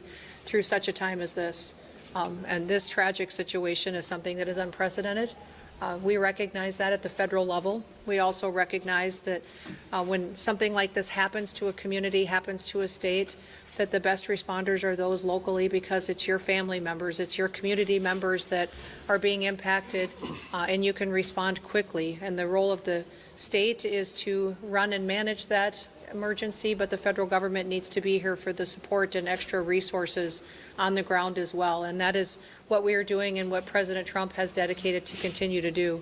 I've visited with the president already about this federal disaster declaration that the governor was going to sign here this morning, and he has indicated that he will honor that and that he will accept that. So that response and that relief will be coming. And we also have had assets here on the ground since the beginning of this crisis started, since this weather event did start, and even before it came, we were alerted. We did have Coast Guard assets here that were helping to rescue people. We're thankful for the airframe that showed up and those coasties that were here walking alongside our DPS, and the emergency responders that were here, the Texas assets that were deployed already, and that coordination was seamless, and I appreciate them for putting that request in right away. We also had our BORTAC team from Customs and Border Protection out here helping with rescues. They are a specialized, trained force to come in these types of situations and bring their skill set to bear. That is a resource that's incredibly important to the Department of Homeland Security, but also in these types of situations when we need emergency management response. We also did have a CBP advisory interdiction specialist here that was helping with some coordination of air assets that has been present. And then we are looking at the other entities that are under the department, what can be utilized. And of course, FEMA is standing at an enhanced level right now, which means that they are plugged in to the State Operations Center. We are engaged, and then as this response goes forward, that their role will continue to be filled as it always is in these situations, and will be timely and responsive as to what the governor requests and what is needed here on the ground. I do know that the state of Texas is amazing in how it responds to disasters. Not every state is like that. Many states do not do what the people of Texas do.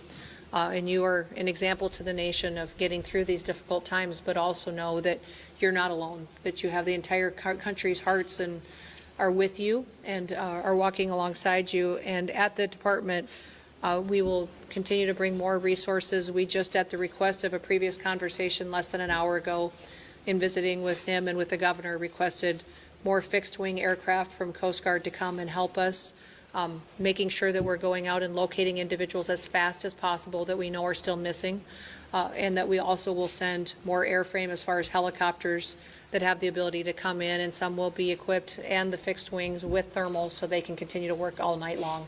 Some of the assets that other agencies may offer don't have that kind of equipment, but the Coast Guard does have it, and so that will be deployed so that the search and rescue efforts don't stop even when it does get dark at night. We'll continue to stay engaged, and I'll be here. I'm going to go up to the camp, Mystic, and I'm going to go around town and spend some time here today and make sure that when I am calling and talking to the president throughout the day that he has timely information and that the requests that are coming here from the leadership on the ground are met immediately, and that we can take care of these families and take care of these folks right away. We do know the number one priority now is people, is making sure we're finding people as fast as possible and we're returning them to their families. And then also, throughout the process, we'll get into what damage was done to public infrastructure, what may have been done to, I know we have 1,800 people that are still without power. What I understand is people still have water, but we do have damage to bridges and to roads. Thankfully, dams held. But all of that is an assessment that we'll continue to work with you on to make sure that you recover as quickly as possible. So, again, thank you all for being strong and being an example for people. Someone told me a long time ago, over 30 years ago, that to never get angry on behalf of yourself, get angry on behalf of the other people, to always go out and get up every day and go work for other people and help them. And so I know many of you that are out there responding and helping your neighbors had losses too. You're hurting because you're grieving somebody that may have been lost. We were created to serve people. God created us to serve each other. And now is a wonderful time to go find somebody you can help, somebody that you can take care of and get them through this process. And that will make us stronger and better into the future. So our prayers are with you. President Trump wants you to know that he and Melania are praying for you and love you. And with that, I'll turn it back over to the governor. Sure. Well, thank you very much. Thank you so much for being here. Thank you for the assets and resources you and the Trump administration are providing. One thing that Secretary Noem mentioned was the fact that recoveries and rescues are being made. And what has happened over the past 36 hours is really amazing. When you look at what the local officials have done, working in collaboration with multiple state agencies as well as our federal partners, in 36 hours, they have rescued or recovered more than 850 people, some clinging to trees to save their lives, others in other precarious situations. It's just sheer heroism, the way that we've seen our first responders rescue so many people. And now I would like to turn things over to Senator John Cornyn. My thanks to President Trump and Secretary Noem for responding so quickly to Governor Abbott's request for a federal disaster declaration. And particularly, Madam Secretary, thank you for being here in person. It's really important, and I think sends a very important message. Unfortunately, I've been to a number of disasters over the years across the state of Texas, as has the governor, and none of these get any easier. But I have to tell you, I remain incredibly impressed with Governor Abbott's leadership and the incredible work that the Texas Department of Emergency Management under the leadership of Nim Kidd do. They are literally the best in the nation. And what Secretary Noem said about other states not responding as well is true. It's something we should be very proud of and grateful for, particularly at a time like this. And then there are the men and women who are standing behind us here, who have been doing the work on the ground, not waiting for the federal government to show up. They've been getting the work done, as the governor pointed out. And we are all together, we are praying for those who have lost loved ones and are grieving. We are celebrating with those who have been reacquainted with and rejoined with their family members. And, a few years ago, the governor will remember this, up in West Texas after a terrible disaster, a county commissioner there said something to me that I think is appropriate at a time like this. He said, being from Texas is not just about where you're from, it's who your family is. And so when things like this happen, we come together as a family, as Texans, in a way that I'm very proud of, but it's very important because this is who our family is, and we owe it to them. And I take the governor at his word that he and his team will be relentless in supporting all of the efforts at the local and the federal level until every last person is accounted for and those families are reunited with their loved ones. But Governor, thank you again for your leadership. Secretary Noem, it means a lot to us for you to be here. And we appreciate Governor Abbott and Chief Kidd, but we appreciate President Trump and you responding so quickly to the governor's request for disaster declaration. Thank you very much. Thank you. And now Congressman Chip Roy. Thank you, Governor. Thanks all of you for being here.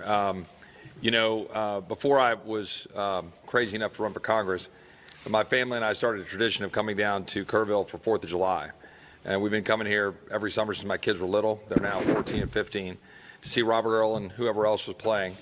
And pictures have been popping up my phone, the ones that, kick on the anniversary of different shows, like a bunch of different shows over the last decade. It hits home. It really does. It hits personally for those of us for whom this is our community, our home. My family lives in Hays County, but we spend a lot of time in Kerr. And I can't say enough about the local leadership and what they've been doing in the face of this disaster. Your city manager has done an extraordinary job. Your sheriff has done an extraordinary job. I could go down the list of everybody and I'll leave somebody out. But I can't say enough about what they've done, and then I can't say enough about the governor and about NIM and about the leadership that has come from the state and from DPS and from TDEM to get this done and to do what we're in the process of still doing to react to this unfortunate circumstance. It's been professional and it's been extremely well done. And I have to say, the secretary yesterday, I reached out to her office. I think it might be 15 minutes later that I got a call from the secretary, immediately responding to requests. I talked to NIM about the need for Army Corps support and some other stuff, immediately talked to the secretary about it.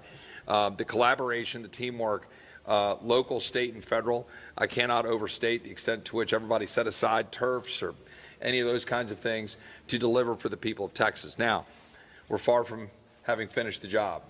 We're all here knowing that we still have work to do. We're still prayerful. We're still hopeful. Obviously, there's a lot here that we're dealing with, but I'm deeply appreciative for that coordination. And last point that I'll just make is, and I've said this a little bit earlier this morning, there's going to be a lot of finger pointing and a lot of second guessing and Monday morning quarterbacking. And I just wanted to pick up on what I think the governor said about 850-something individuals that were moved quickly in this circumstance and in a once-in-a-century flood where you get 12, 14 inches, where you get a 26 to 30-foot increase in water in the course of an hour and a half at 4 to 6 o'clock in the morning on a holiday. And that's what we're dealing with in these circumstances and where those camps are. There's a lot of people saying why and how, and I understand that. And I understand why parents would be asking those questions and all of the media. But where we are right now in terms of what we've done to be able to protect people, move them, get them out of the camps, and the heroic efforts of people that worked in those camps, directors of the camps, people who own the camps, who not just risked their lives, gave their lives to try to go save the lives of those kids. That's who they are as Texans. And I'm so proud of that. And I'm so proud of the work that everyone's done to do that. And now we just got to finish the job and be with the people. And importantly, pray for the families who have lost their loved ones. Thank you. Now, Kerr County Judge Kelly. Yes, I think I'm the only one at this table that lives on the Guadalupe River. and our properties were devastated, and I barely got home yesterday. I started my morning ushering in a crew with a skid steer and 2 dump trailers, 3 trucks, 9 men to start trying to rebuild what went down the river. I then had the opportunity to come here, where I was asked to go over to the funeral home. I had issues over there. I am a 50-year lawyer and a mediator and arbitrator, and we had some issues that needed attention. And I got to see firsthand many of the body bags, and it breaks my heart. And coming back from that, we had an opportunity to go on a helicopter ride with the senator and the mayor and inspect the devastation. We flew all the way up the South Fork, all the way to Criders. And you can see what's happened, and it's going to be a long time before we're ever going to be able to clean it up, much less rebuild it. But there's nothing on the other side of Criders. It's just hill country. And we didn't know. We know we get rains. We know the river rises. But nobody saw this coming. And what I really have to report to you is it was a godsend to be able to get out of the helicopter, walk back into this building, and sit down with these people and cooperate, arm in arm, hand in hand, to do the best we can to work the process. The rescue has gone as well as can be expected. It's getting time now for the recovery, and that's going to be a long, toilsome task for us. And what I would reiterate that I've heard others say is, as long as we stay together, we'll get this done. Thank you. Thank you very much. And now, Mayor Herrick. I want to start off by saying thank you on behalf of the city of Kerrville and our 25,000 citizens. I want to say thank you to the federal government, the state government, county government. You know, as I look around the room in the Emergency Operations Center, I don't see different agencies from the state, the federal, the county. I see one team working together. It's important for our community to know it's one team. We will rescue those in peril, and we will find those who are lost. I continue to ask everyone who sees this today to pray for Kerrville and Kerr County. We need your prayers. And thank God we have the help of the federal government and the state government in this horrible, horrible crisis. Thank God for our country, and thank God for all the help we are receiving today. Thank you. Now, TDM Chief Nimkid. Thank you, Governor. My heart breaks. It's broken for those families that have lost their loved ones, and that fuels our drive to continue to search for them, and we will not stop until we find every one of them. I have to start by thanking our local first responders. Those men and women on the streets live here, they work here, their families are here, yet they got on the truck and they got in the car and they got in the ambulance and they went out and they did everything they could to save their neighbors. You also have volunteers all over this county that do the job for free, that were out there working to save lives, many times putting their own lives and their property at risk. Our state partners have been phenomenal, nothing short. Madam Secretary, your federal team has been nothing short of remarkable and impressive. I'm grateful for that. Every time I've reached out to you or your staff or Acting Administrator Richardson or the Acting Regional Administrator, I don't think the phone has rang twice before you've answered. Thank you for doing that. Thank you for being here with us. Life safety continues to be our #1 priority. We will continue the search until all those that are missing are found. We will start cleanup and property damage assessments as soon as possible. Our teams from FEMA have been in the State Emergency Operations Center since before we started operating on this event. They are exactly where we need them to be, doing exactly what we need them to be doing. Our Border Patrol partners have been here, and I'm so grateful for the U.S. Coast Guard. Acting Administrator Richardson and Regional Administrator Stoller have been great partners to us. We continue to work forward. And if I may, I'd just like to run across a few more of the numbers. 1,331 state additional personnel that have been added to this response on top of all your local responders. Over 906 state assets here. That's 125 from our agency, 172 from the Urban Search and Rescue Team at Texas Task Force 1, over 160 from the Department of Public Safety, over 250 from the Texas Department of Transportation, 170 from the Texas Wildlife Department, Military Department 136, and the A&M Forest Service here with 115, and almost 190 people on the health and medical side. Governor, our team stands ready to assist this community. Thank you very much.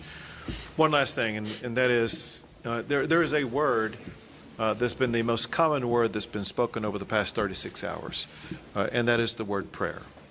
It's been repeated by the people who are watching this as we speak right now. It's repeated often on social media, through phone calls, through texts. And those prayers are answered in so many ways. Answered by that child who was being swept down the river and happened to find a tree to cling on and was able to continue with uncommon strength to be able to remain clinging to that tree until a helicopter was able to descend upon her and lift her out of that harrowing situation. It could have been the reason why water stopped rising into a home or a cabin or something that would have caused an entire building to float away. It could be the reason why there have been so many people who have been located wherever they were down the river basin. It could be something that prevented somebody from getting into the water to begin with. All we know is that prayer does work. Your prayers have made a difference. We ask for continued prayers as we continue our efforts to locate everybody who's been affected by this, and pray so much for the families who have lost a loved one, who are going through challenging times that they never imagined on the 3rd of July that something like this would happen. Prayer matters, and we thank God Almighty. God has blessed Texas and will continue to bless our great state. We'll take a few questions. Have the numbers changed? 27 dead and 27 missing from Camp Mystic. Sure. What I can tell you is there's still 27 missing. We have recovered some additional bodies at this time. We're trying to identify at this time. What I can tell you, an update, there's 32 deceased. 18 of those are adults and 14 are children. 5 of the adults remain unidentified and 3 children remain unidentified. We are still working on that at this time. As I said earlier this morning, the numbers are going to continue to change. They're going to continue to change till we're done.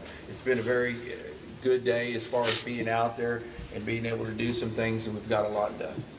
Chief, early on there was a lot of conflicting information about the search, about the number of fatalities, the missing, even a lot of families and parents were rightfully concerned and more importantly confused about all this information.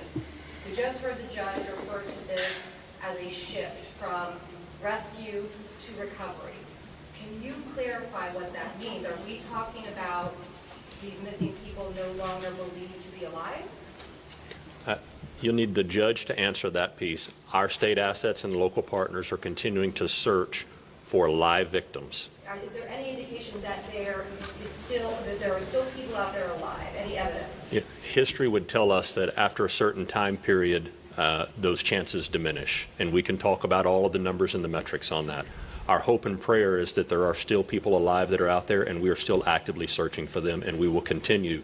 And listen, that will turn into recovery at some point, and none of us want to put a time period on that right now. But when you talk to the men and women that are up there in those helicopters and out in those boats and walking the ground, they're looking for live people right now and doing everything they can to continue this search as fast as possible. And Judge, just a moment to clarify, because we want to be very clear with especially families and parents that are watching this. What makes you feel like this has gone from rescue to potential recovery? Because there is a difference. We will eventually get to the recovery. 2 more questions. Well, we're going to do more than 2 more questions. I want to say this. My instruction to every state agency involved in this is to assume everybody who is missing is alive, and there's a need for speed. Not just every hour, every minute counts, which is why there's people in the air, people in the water, people on the ground right now, because they're looking to save every last life, and we will not give up that effort. Two more questions. I live in Kerrville.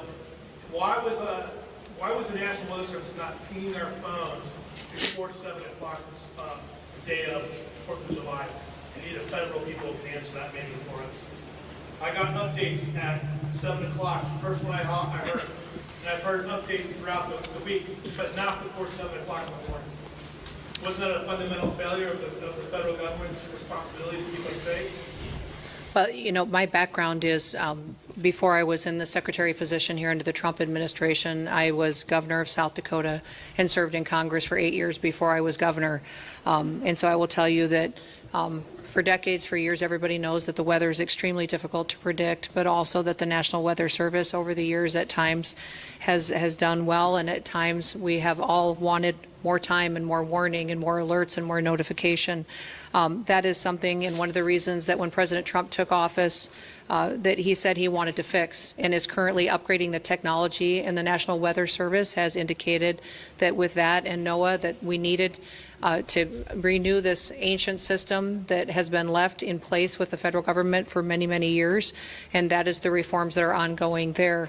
The timeline that I have, I don't oversee the National Weather Service, that's not under my department, but the timeline that I did receive from them was that the notifications started to look at its expansion for its limited flood impacts area that started on July 3rd at 1:18 p.m. The flood watch was issued. Although it was moderate, it wasn't to the extremes that it was, that when the system came over the area that it stalled, it was much more water, much like I think we experienced during Harvey, the same type of system that was unpredictable in the way that it reacted and the way that it stopped right here and dumped unprecedented amounts of rain that caused a flooding event like this. They continue to elevate and up their notifications.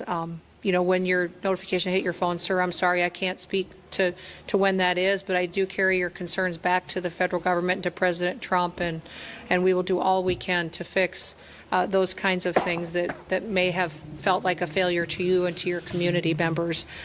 But we know that everybody wants more warning time, and that's why we're working to upgrade the technologies that have been neglected by far too long to make sure that families have as much advanced notice as possible. But one more question, folks. Can you please get into the search efforts and where that's happening and what the challenges are? Question was search efforts. Where it's happening, challenges, what it's looking like. Yeah, the entire river is being searched from the northernmost impact all the way as we run down. You have assets in the air that are still doing searches, you have boats that are in the water doing searches, and you have ground crews doing searches. As the water recedes, new areas being uncovered and searched, and you have human and canine that are working those banks and will continue.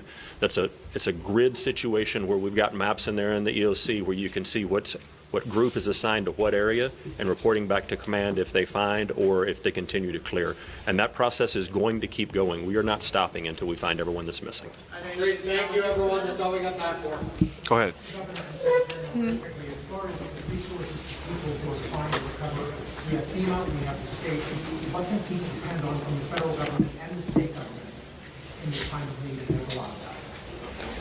well, as in every emergency situation, the local emergency responders put together what the request is through the state, and the state coordinates all of the response and what assets may be necessary and makes a request to us. So now that the governor has already requested this federal disaster declaration, he will start to tell us what the needs are, and the federal government will do all that we can to support. And will there be direct assistance? Well, there already has been direct assistance. I mean, when you look at having Coast Guard assets here on the ground, we just requested more assets to be here, Border Patrol here. If there's more individuals and federal law enforcement officers, if we need any assets that I may have under my purview, I've made available to NIM, and so he knows that if he needs something, it'll be here. Great. Thank you. Everyone. Appreciate it. Thank you, folks.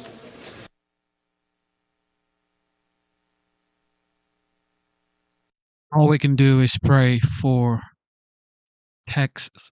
Pray for Texas right now. That's all we can do, yo. Thank y'all again for being here. Those who don't know, Larry Letha, Kirk County Sheriff. How we're going to run this, I'm going to talk a little bit, and then the city manager talk. We're going to take very few questions. Starting tomorrow, we're going to do 10 a.m. and 3 p.m. tomorrow for y'all. We're doing the best we can to get you as much information as fast as we can. As I tell you today, and I expect tomorrow and the next couple of days, information's changing rapidly and quickly. Got a few notes here. We continue to have hundreds of first responders on the ground, water, in this search and rescue process. We have a lot of people here. We got a lot of help. We're very fortunate. Here's some new updated numbers for y'all. As of 5:30, we have recovered 43 deceased individuals in Kirk County. Among these who are deceased, we have 28 adults and 15 children. 12 adults pending identification and 5 children are pending identification at this time. Our missing persons call center is open to those reporting missing loved ones. The phone number is 830-258-1111. Repeating, 830-258-1111. We also are accepting these reports via email at floodrecovery@co.cur.tx.us. Repeating, floodrecovery@co.cur.tx.us. Please provide the last known location, identifying information if possible. We appreciate the assistance we're receiving from all levels of government, from local agencies to state and federal agencies responding. I tell you, the governor has assured us, along with the federal government, that we will have all the resources we need, and we do have that. We've got all the resources we need. We're in really good shape to keep going for several more days. I want to tell y'all something. I appreciate y'all's cooperation. We will try to get you as much updated information as we can starting tomorrow at 10 and 3 o'clock. Once again, as your Kirk County Sheriff, I assure you we're going to do everything along with our partners, and we'll be on this till we find the last body. At this time, I'm going to turn it over to our city manager, Dalton Rice. So, he said 43 people total, now confirmed dead. 15 of those are children. Let's continue listening. He's out with the teams. He's kind of checking on everybody, just like everybody else. We all need to take, downtime to include y'all. So make sure, y'all are taking care of yourselves as well. We're in a marathon, and we got to make sure we always think about that and look after each other. So a couple updates. Since 6 a.m. this morning, we've had a combined primary clear, so aerial and ground, of about 100-meter distance on either side of the Guadalupe River from 1 mile north of Camp Mystic up through Hunt and Ingram. So we talked about that briefly this morning. Excuse me. We talked about that briefly this morning. So 100 meters on each side, they are continuing operations on that. We are also working on operations within the city of Kerrville as well, again, along the riverbanks as, since the waters have receded some. We are working on, again, we talked about downtime. We are working on locations for first responders to make sure that they do have, their adequate downtime and their rest. We're constantly going through kind of shift management cycles to make sure that our first responders and our crews and teams are taken care of. Public works, so water is looking good. We've identified some leaks. We've been able to shut those leaks down or isolate those leaks. We will be likely operating off of well water probably for the next foreseeable about 4 weeks is what we're projecting. So we're not going to be pulling surface water for about 4 weeks. With these type of events, there's a lot of debris, there's a lot of chemicals, a lot of gasoline, a lot of other contaminants that are in there. We are working with TCEQ and other partners in there to make sure that we get these issues addressed as quickly as possible. We get a lot of information for people who are wanting help. Excuse me. A lot of people who are wanting information to help. Best thing you can do, especially right in your small local area, don't go out into major areas. Public Works mentioned just, hey, pick up a little bit of debris in your trash cans or your trash bags. Keep it local, but stay out of the major areas. Everything is still, very, very dangerous, very hazardous conditions. Let me pull up our KPUB utility report. Of course, it went away.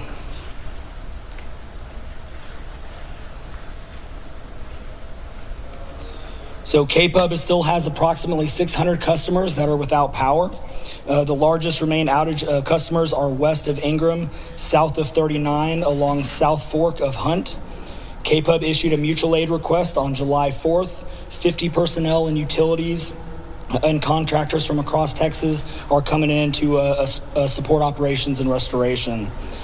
Hunt or South Fork sustained extensive storm-related damage, including approximately 40 downed power poles with widespread tree and flood debris, heavily damaged infrastructure. Restoration in these remaining areas will be lengthy and complex, and customers should prepare for multi-day outages. Customers outside of these remaining areas still experiencing an outage should report it to KPUB by calling KPUB's outage line at 855-959-2496. But power has been restored to most of the other customers. Like I said, about 600 are still remaining. A lot of the county is also on Aqua Texas or private wells.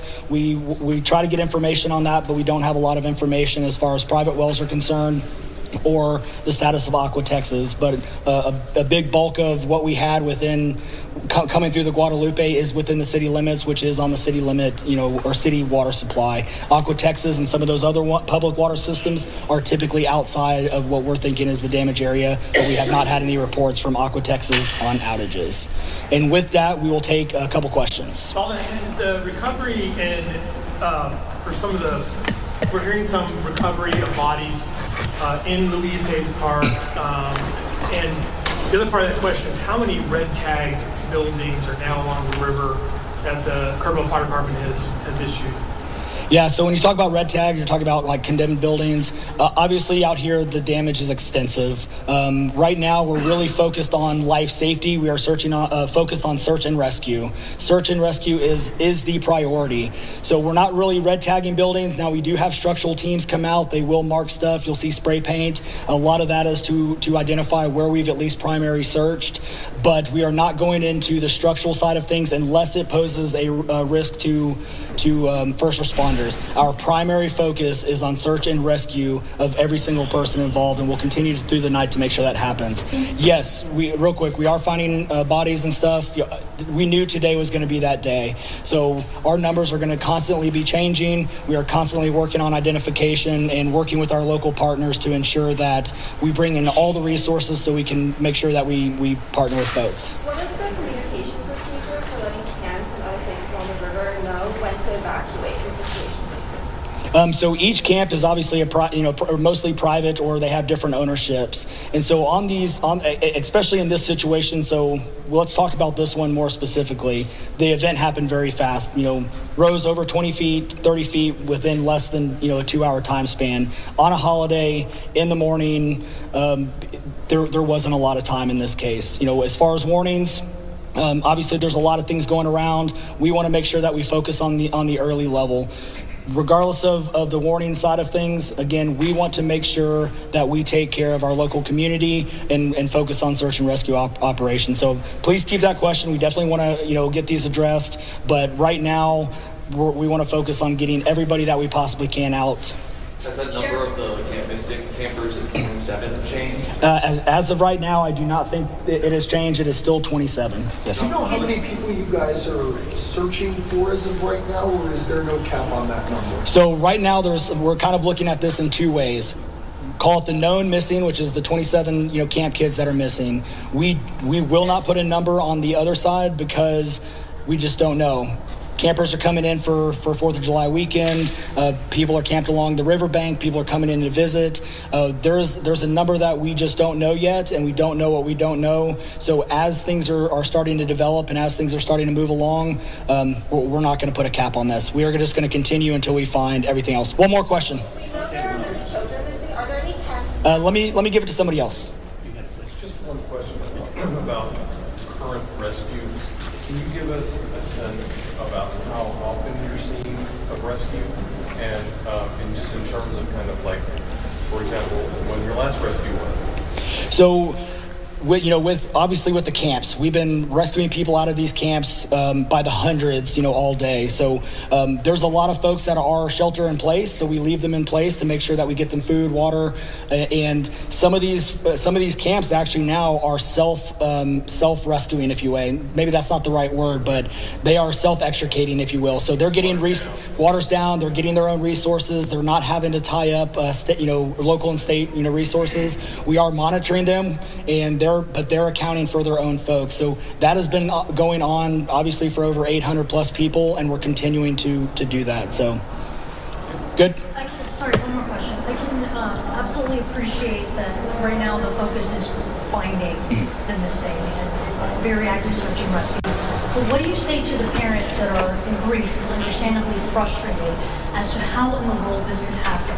How in the world you could have so many campers in the way of this danger and not taken out of there ahead of the storms? Yeah, that's the question of the hour. But with these, this is last time it was this bad, and this one is even worse than that, was 1987. You can't predict it. Everybody in the media even knows, everybody who does this and sees this every single day, you have the inverse effect of if you continue to push it, and you see this in Houston areas all the time, you cry wolf. What happens when you continue to ramp things up and you continue to put a lot of information out there? Again, not to harp on the media, but there's a lot of stuff that gets overspun up, and we see that way too often, and then that trickles down. So we did look at stuff. Obviously, I had told the story. I was out on the river trail at 3:30. I left about 4 o'clock. We did not see any signs of the river rising, and by 5:20, we almost weren't able to get out of the park on the upper end. It rose that quickly. So was it a matter of it just rising so quickly and this being a massive tragedy, or people weren't taking it seriously? No, this was a massive tragedy, hands down. We are hitting from our, again, flood maps. We're seeing some areas where it's hitting the 100-year flood thing. And again, we talked about the North and South Fork. That water hit perfectly. You heard Chief Nemkid talk a little bit about, the wide area. This went from San Angelo to Waco and all. They stage where they can, but you do not know what's going to happen, one, until water falls, and two, the predictions were definitely off. That water and rain fell almost double of what was anticipated, both in the North and South Fork, and converged into one place, and it rose that quick. So thank you. Sheriff, do you mind repeating the numbers again? That's the Kerrville City Manager, Dalton Rice, answering questions from the media. Let's pull the audio back up. Thank you. All right, so one more time, we have 43 victims who have been recovered.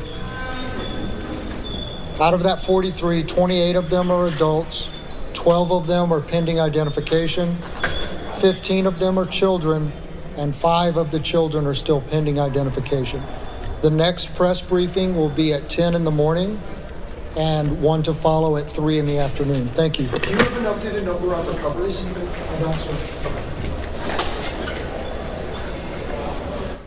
10 a.m. and 3 p.m. Central Time. That's when the next updates are expected. All we could do is pray, really, because a lot is going on. A lot is going on, man. Well, thanks for joining us. As always, I think they're at that point anytime soon. I thought that question about switching to recovery was a little presumptive. Right now, they're very much in the rescue phase and looking for anyone out there. And there could very well be survivors that have found high ground places out of the water that they still have to discover. And they did describe that grid search methodology they use, where they go through and they look at this stuff in a very systematic manner, clearing anything, basically going through and looking at all the terrain, clearing the terrain as they go through. They will be marking on the ground so that people know what terrain has been actually looked at, and trying to find anyone out there. And of course, with everyone missing, but especially with these little girls that were in that campsite, I think everybody there is very much putting out 110% to try and find any survivors that could be out there. You're no stranger to disasters like this, how they alluded to it during the press conference. But can you describe how something like this happens, how quickly the water moves in, and why we're talking about so many casualties as a result? Yeah, I can, and I'll explain this. I used to, under the U.S. Northern Command, I was an emergency preparedness liaison officer. I worked with the FEMA regions on this. After retiring, I moved into training FEMA regions, training defense coordinating elements to work with the FEMA regions. And I've trained everything from local community centers all the way up to foreign governments in emergency management, emergency preparedness stuff. So that's kind of where my background is on this. And what I can tell you is that when you look at the weather situation, when you look at the rain coming in, you saw where they were talking about 4 to 6 inches of rain coming in. Well, that just tells you one part of it is how much rain's coming in. Then you have to look at the topography. You have to look at the terrain. And there's a lot of variables there. Obviously, the terrain in terms of, is it mountainous, hilly? This is up in that North Texas hill country, an area I know pretty well. It's very channelized or canalized, depending on how you want to describe it, where the water will collect very quickly and then move into these channels. You have to look at the soil. Is it going to be where the water hits and then runs off very quickly? Will it soak in? You look at vegetation, what state it's in. You look at a variety of factors that will deal with how fast that water will accumulate in these low areas. In this case, from what they're reporting, it went from having literally seeing very little or no change in the water level of the river, or the rivers, I should say, to jumping up over 26 feet within a period of 45 minutes to an hour. That is a phenomenal water raise. And you can imagine with that people who are camping, and this is the middle of the night, we're talking between 3 and 5 o'clock, the people who are camping there, all of a sudden they're surrounded with rushing water. This isn't a seep flood where it just slowly raises up. This is a flash flood. So some would look at it and say, well, the water is slowly rising. Yes, but once they get out in that water, that's fast moving water. There's a lot of debris in there, which means they can get knocked off their feet. And you can imagine if you get knocked off your feet, you go underwater with all the rocks, trees, automobiles, whatever could be underwater, that the survival chances drop considerably when that happens. So that's what they're looking at. That's the scenario that occurred in that area. Al, we heard Governor Abbott declare, it was a disaster declaration, I believe, was how he began the press conference. What levers does that pull, and what resources does that give for an operation like this? Well, Governor Abbott did what he has to do in order to kick some things in. And I think Kristi Noem, the DHS secretary, kind of explained it goes from local to state to federal. There is a process where the local government declares a disaster, and then that goes up to the state for request for assistance, where they declare a disaster. And then that includes a request for federal assistance. And then when President Trump, and I'm certain that he's going to declare a disaster, that kicks in what's called the Stafford Act. And the Stafford Act deals with unlocking the resources of the federal government to come in and provide assistance on a major level. Now, you already heard that some things at the local level, for example, the U.S. Coast Guard is out there. Keep in mind, the U.S. Coast Guard does search and rescue all the time. That is one of their primary missions. They also have a lot of unique capabilities, particularly with helicopters and air support and people who are trained to do things like drop out of the sky and rescue people out of off of buildings or potentially out of trees or any place else they might be. So that the Coast Guard is out there. They were invaluable during Hurricane Katrina, and everybody got a chance to see what they do. And then Customs and Border Protection. One of the things I should mention that might have been missed is that the Border Patrol, CBP, when they're on the border, they look for missing people all the time. People cross the border out into the desert. They can get hurt, they can get lost, all sorts of stuff. So the Border Patrol, by necessity, by virtue of its mission, does a lot of search and rescue, just simply looking for people, illegal migrants who have gotten lost or maybe hurt or dying out in the desert or somewhere else. So they do this. They also do water rescue. Keep in mind that a lot of the border, particularly in Texas, is the Rio Grande River. So there are search and rescue things they have to get involved with very quickly. When people trying to cross the river will get swept away. And so they're very adept at this. So these are a couple of resources that the Department of Homeland Security has that they kind of rushed in there very quickly. But once you see the Stafford Act put in there, you can see a lot of resources. And then you can see the sort of stuff that I used to work with, which is bringing in potential military resources, federal military resources that could be used to provide assistance as well. Al, where does something like this go from here? We have been endlessly watching the video scrolling on our screen of the water, and this is scary stuff. I mean, you can see the trees there, how far up on the branches they are. That's compared to this live vantage point right now. I will say, just from this one specific vantage point, it looks like the water is receding. How important is that with them as they begin the rescue and recovery efforts? Well, for search and rescue, something like this helps immensely because what you can imagine, that water, you just can't see through it. It is murky. It is filled with all sorts of stuff, things just under the water. And so it's very difficult if they wouldn't be alive, but if there was someone trapped under the water, when they're looking for their remains, if you will, it'd be very difficult to do so. But what it does do is it provides an ability to move more freely through the area. Hopefully they can get on vehicles with high clearance, depending on how bad the mud is or whatever, and cover more area more quickly to see if there's anybody in those trees. Also, if somebody has been in those trees as the water lowers down, as you don't see that fast moving water, there might be an opportunity for those who have survived in higher levels, like the trees or something, to potentially get down and then move through that calmer water to safety where they can be potentially rescued and link up with rescue forces or anybody else that would happen to be out there. So this is absolutely critical, but it also gives you an idea of the flash flood condition. The water jumped up 26 feet. That's over 8 meters. Within about an hour, and just as quickly it is lowered back down, and you're seeing how fast it came down. So it was a very powerful, and I can't say that enough, very powerful in terms of kinetic energy flash flood that moved through there. And you kind of get a sense for that. With a slower moving flood, a lot of times you won't see as many vehicles. Seep flooding, you'll see it, but with flash floods, people, as they get warning, will hop in their vehicles and get out of there as quickly as possible. What you saw in the images coming out of this one is a lot of vehicles were caught up in the flood, and that's an indication that people just didn't have warning to get out of there. And that tells you that it was a pretty powerful flood. And tragically, what's going to probably indicate is that a lot of people just weren't able to get out.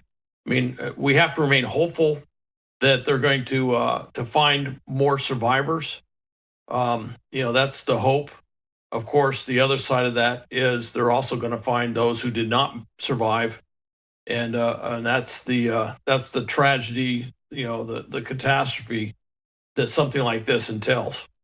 Can you speak to the involvement of the Department of Homeland Security in something like this? We just heard Secretary Noem talking about recovery efforts. How does DHS get involved? How does FEMA get involved? Well, FEMA is a component of the Department of Homeland Security. And at the highest level, Secretary Noem oversees all federal resources. Shout out to Jet. God bless you, Jet. He says, "Did you hear I am a bot now? Genesis, beep, bop, bop." Man, come on, Jet. You know what? Liberals would say anything. They would say anything to get your attention. They're just trying to get your attention, Jet. They're trying to get your attention, bro. Have a good time. That's all I'm going to say. Have a good time, Jet. On the Department of Homeland Security, but that includes FEMA. That also, FEMA is also the executive agency, as is DHS, for anything under the Stafford Act. That's what they are the lead on. That's where you're going to see all the federal money, all the federal resources kind of falling under that presidential declaration with the Stafford Act. So she has an absolutely critical role in that. Now, and within FEMA, there's the administrator who's in charge of all of FEMA. But within Texas, that is what's called FEMA Region 6. And the nation is broken up into 10 FEMA regions. I used to work very closely with FEMA. Well, I was actually assigned for FEMA Region 9, which is pretty close to Texas, not that far away, dealing with the southwestern states and going across Pacific all the way out to Guam. So that's a huge region, but I have worked with FEMA regions all around the country. And FEMA Region 6 is, I think it's Regional Response Coordination Center is out of Denton, Texas. And I was kind of listening. They mentioned the State Emergency Operations Center had been set up. I would imagine at this point that the Regional Response Coordination Center is fully up and going at FEMA Region 6 as well. And that will be used to coordinate all those federal resources. And I would think that they're moving proactively. They're not waiting for that Stafford Act to actually kick in. They're not waiting for that presidential declaration. They are putting everything in place. So once that happens, they can move things as fast as possible. And I would also imagine that there are what could be called warning orders that are going out to a number of potentially military units, but also to a number of other federal resources that are being put on standby, ready to deploy to help with that effort out there. So that's part of the process that FEMA does, bring in other resources from other states as well. Al, is there any questions about the recovery effort moving forward? Are there anything that you're going to be watching for in the coming days? Obviously, the weather in the coming days is going to be a huge factor moving forward, correct? Weather's going to be a huge factor coming forward. Obviously, I'll be watching all the resources being channeled from the state, also from the federal government going in there. I'll be watching to see if federal military resources that could be brought to bear are in there. There are a number of federal military installations, larger units, very large units, particularly air units that are in Texas that could be potentially leveraged to support this if they need them. You know, the other thing is you have a limited amount of space out there. So there is that thing where they have to control it. They don't get too much going out there because sometimes you get too many resources in a small area. You can overwhelm that area and pretty soon it becomes a bigger coordination problem than anything else. But I'm also going to be watching something which I think might be a little, not completely unique, but more unique, is you heard about the helicopters flying around. I think they mentioned that explicitly. But I have heard that there are drones being employed. I'm kind of curious about how that's being done. I'm kind of curious if these are just government-owned drones, like local, state, or federal government drones, if there might be citizenry that are being brought in on an exigent basis to help with the search and rescue using drones. And then, of course, the big thing is airspace deconfliction. You know, one of the things we saw with the recent fires, the Palisades fire, the Eaton fire, but specifically the Palisades fire, is that there was a resident in the area that was flying a drone, and the airspace, he was not getting clearance to the airspace, flying that drone, and the drone actually struck an aircraft that was delivering, Super Scooper. Super Scooper, yeah, that was delivering water to drop on the fires. And took the Super Scooper out of commission. Didn't crash it, but it did create damage where it wasn't able to be used. That's one of the things we'll be watching very closely in this environment is if there are drones being used, how are they going to control those drones? How are they going to control that airspace? You can imagine with helicopters but I'm sure fixed wing will be out there as well, is to make sure you don't have any air-to-air mishaps that could occur. And so I'll be watching that very carefully, and that's because you're just seeing this rapid increase in the employment of drones in just about everything we do. Obviously, we talk about this in warfare all the time, but also we're seeing more and more drones used for things like search and rescue. So I'll be looking at that very, very carefully to see what happens there and hoping that they manage it well so that there is nothing that goes wrong in the employment of any aviation assets in this effort. Al Kemper is a retired Marine. All I can say here is, man, dear Lord, take the wheel. Ladies and gentlemen, please pray for Texas because this is very devastating. Very devastating. All right. Also, we're waiting on the president's update on this. Of course, he sent his DHS secretary to Texas for sure, and she spoke about his feelings and the first lady's feelings towards Texas right now. And she said he's sending and she's sending their prayers to people of Texas right now. So, um, yeah, but this is tragic. This is definitely not a good sight. A lot of people have lost their lives to, you know, this flood, including 14 children. So anything that concerns kids is like, man, it just breaks my heart when I hear about children being involved in stuff like this. But instead of looking for perfection, seek for consistency. Never give up on yourself. Never give up on your dreams. Never give up on God. Believe in yourself. Believe in your dreams. And believe in Almighty God. Okay? God is the greatest. America is the greatest nation on the face of the earth. Um, it is currently 5:50 a.m.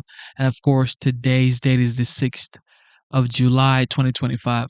Most people ask, yo, you guys do not sleep up on this channel. Yes.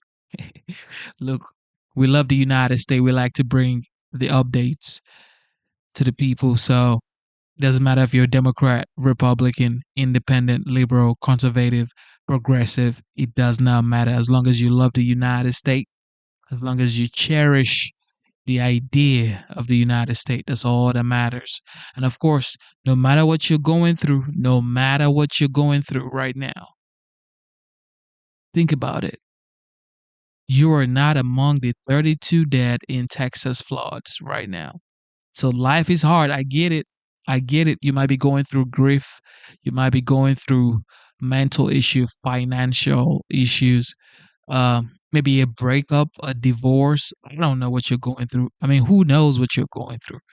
But I just want to tell you, man, take it easy, relax, take a deep breath, and do whatever you got to do to move past whatever you're going through right now because it could get worse. All right, we just seen here that 32 dead in Texas floods, including 14 children. So come on, man. No matter what you're going through, put a smile on your face. Put a smile on your face, okay? Put a smile on your face.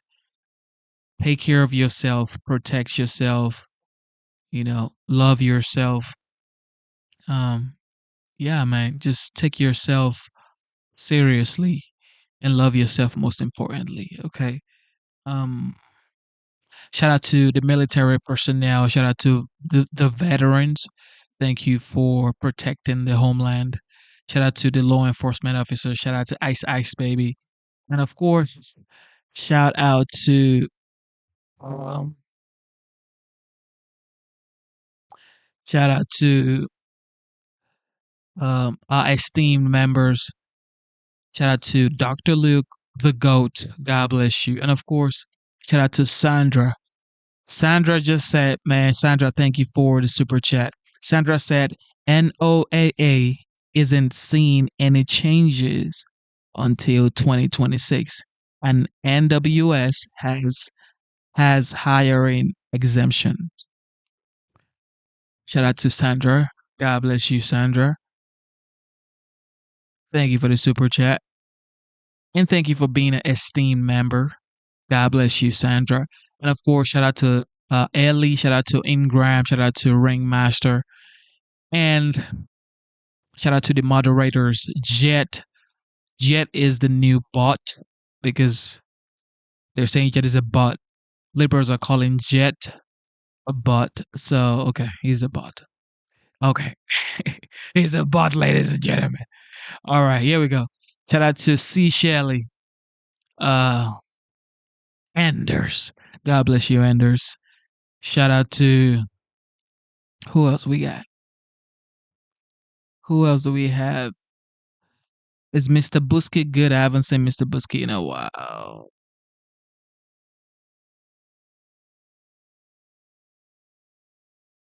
Rain promo, God bless you. Rain is a viewer, is being consistent. So shout out to Rain. Dead 5-star, God bless you. Hoorah. Everybody, thank you for tuning in. That's all I can tell you, man. Thank you for tuning in. But don't forget, life is hard, but do not throw in the towel. Relax, okay? Just calm down. Relax, okay? Do not throw in the towel. Never quit. Just keep going. Believe God got you. He's your strength, okay? I get it. Sometimes, look, sometimes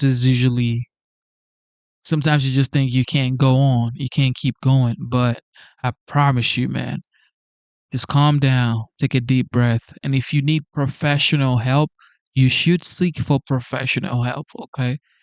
You know, sometimes that's what you need. So if you need professional help, please seek professional help. But don't forget, we just seen what's happening in Texas.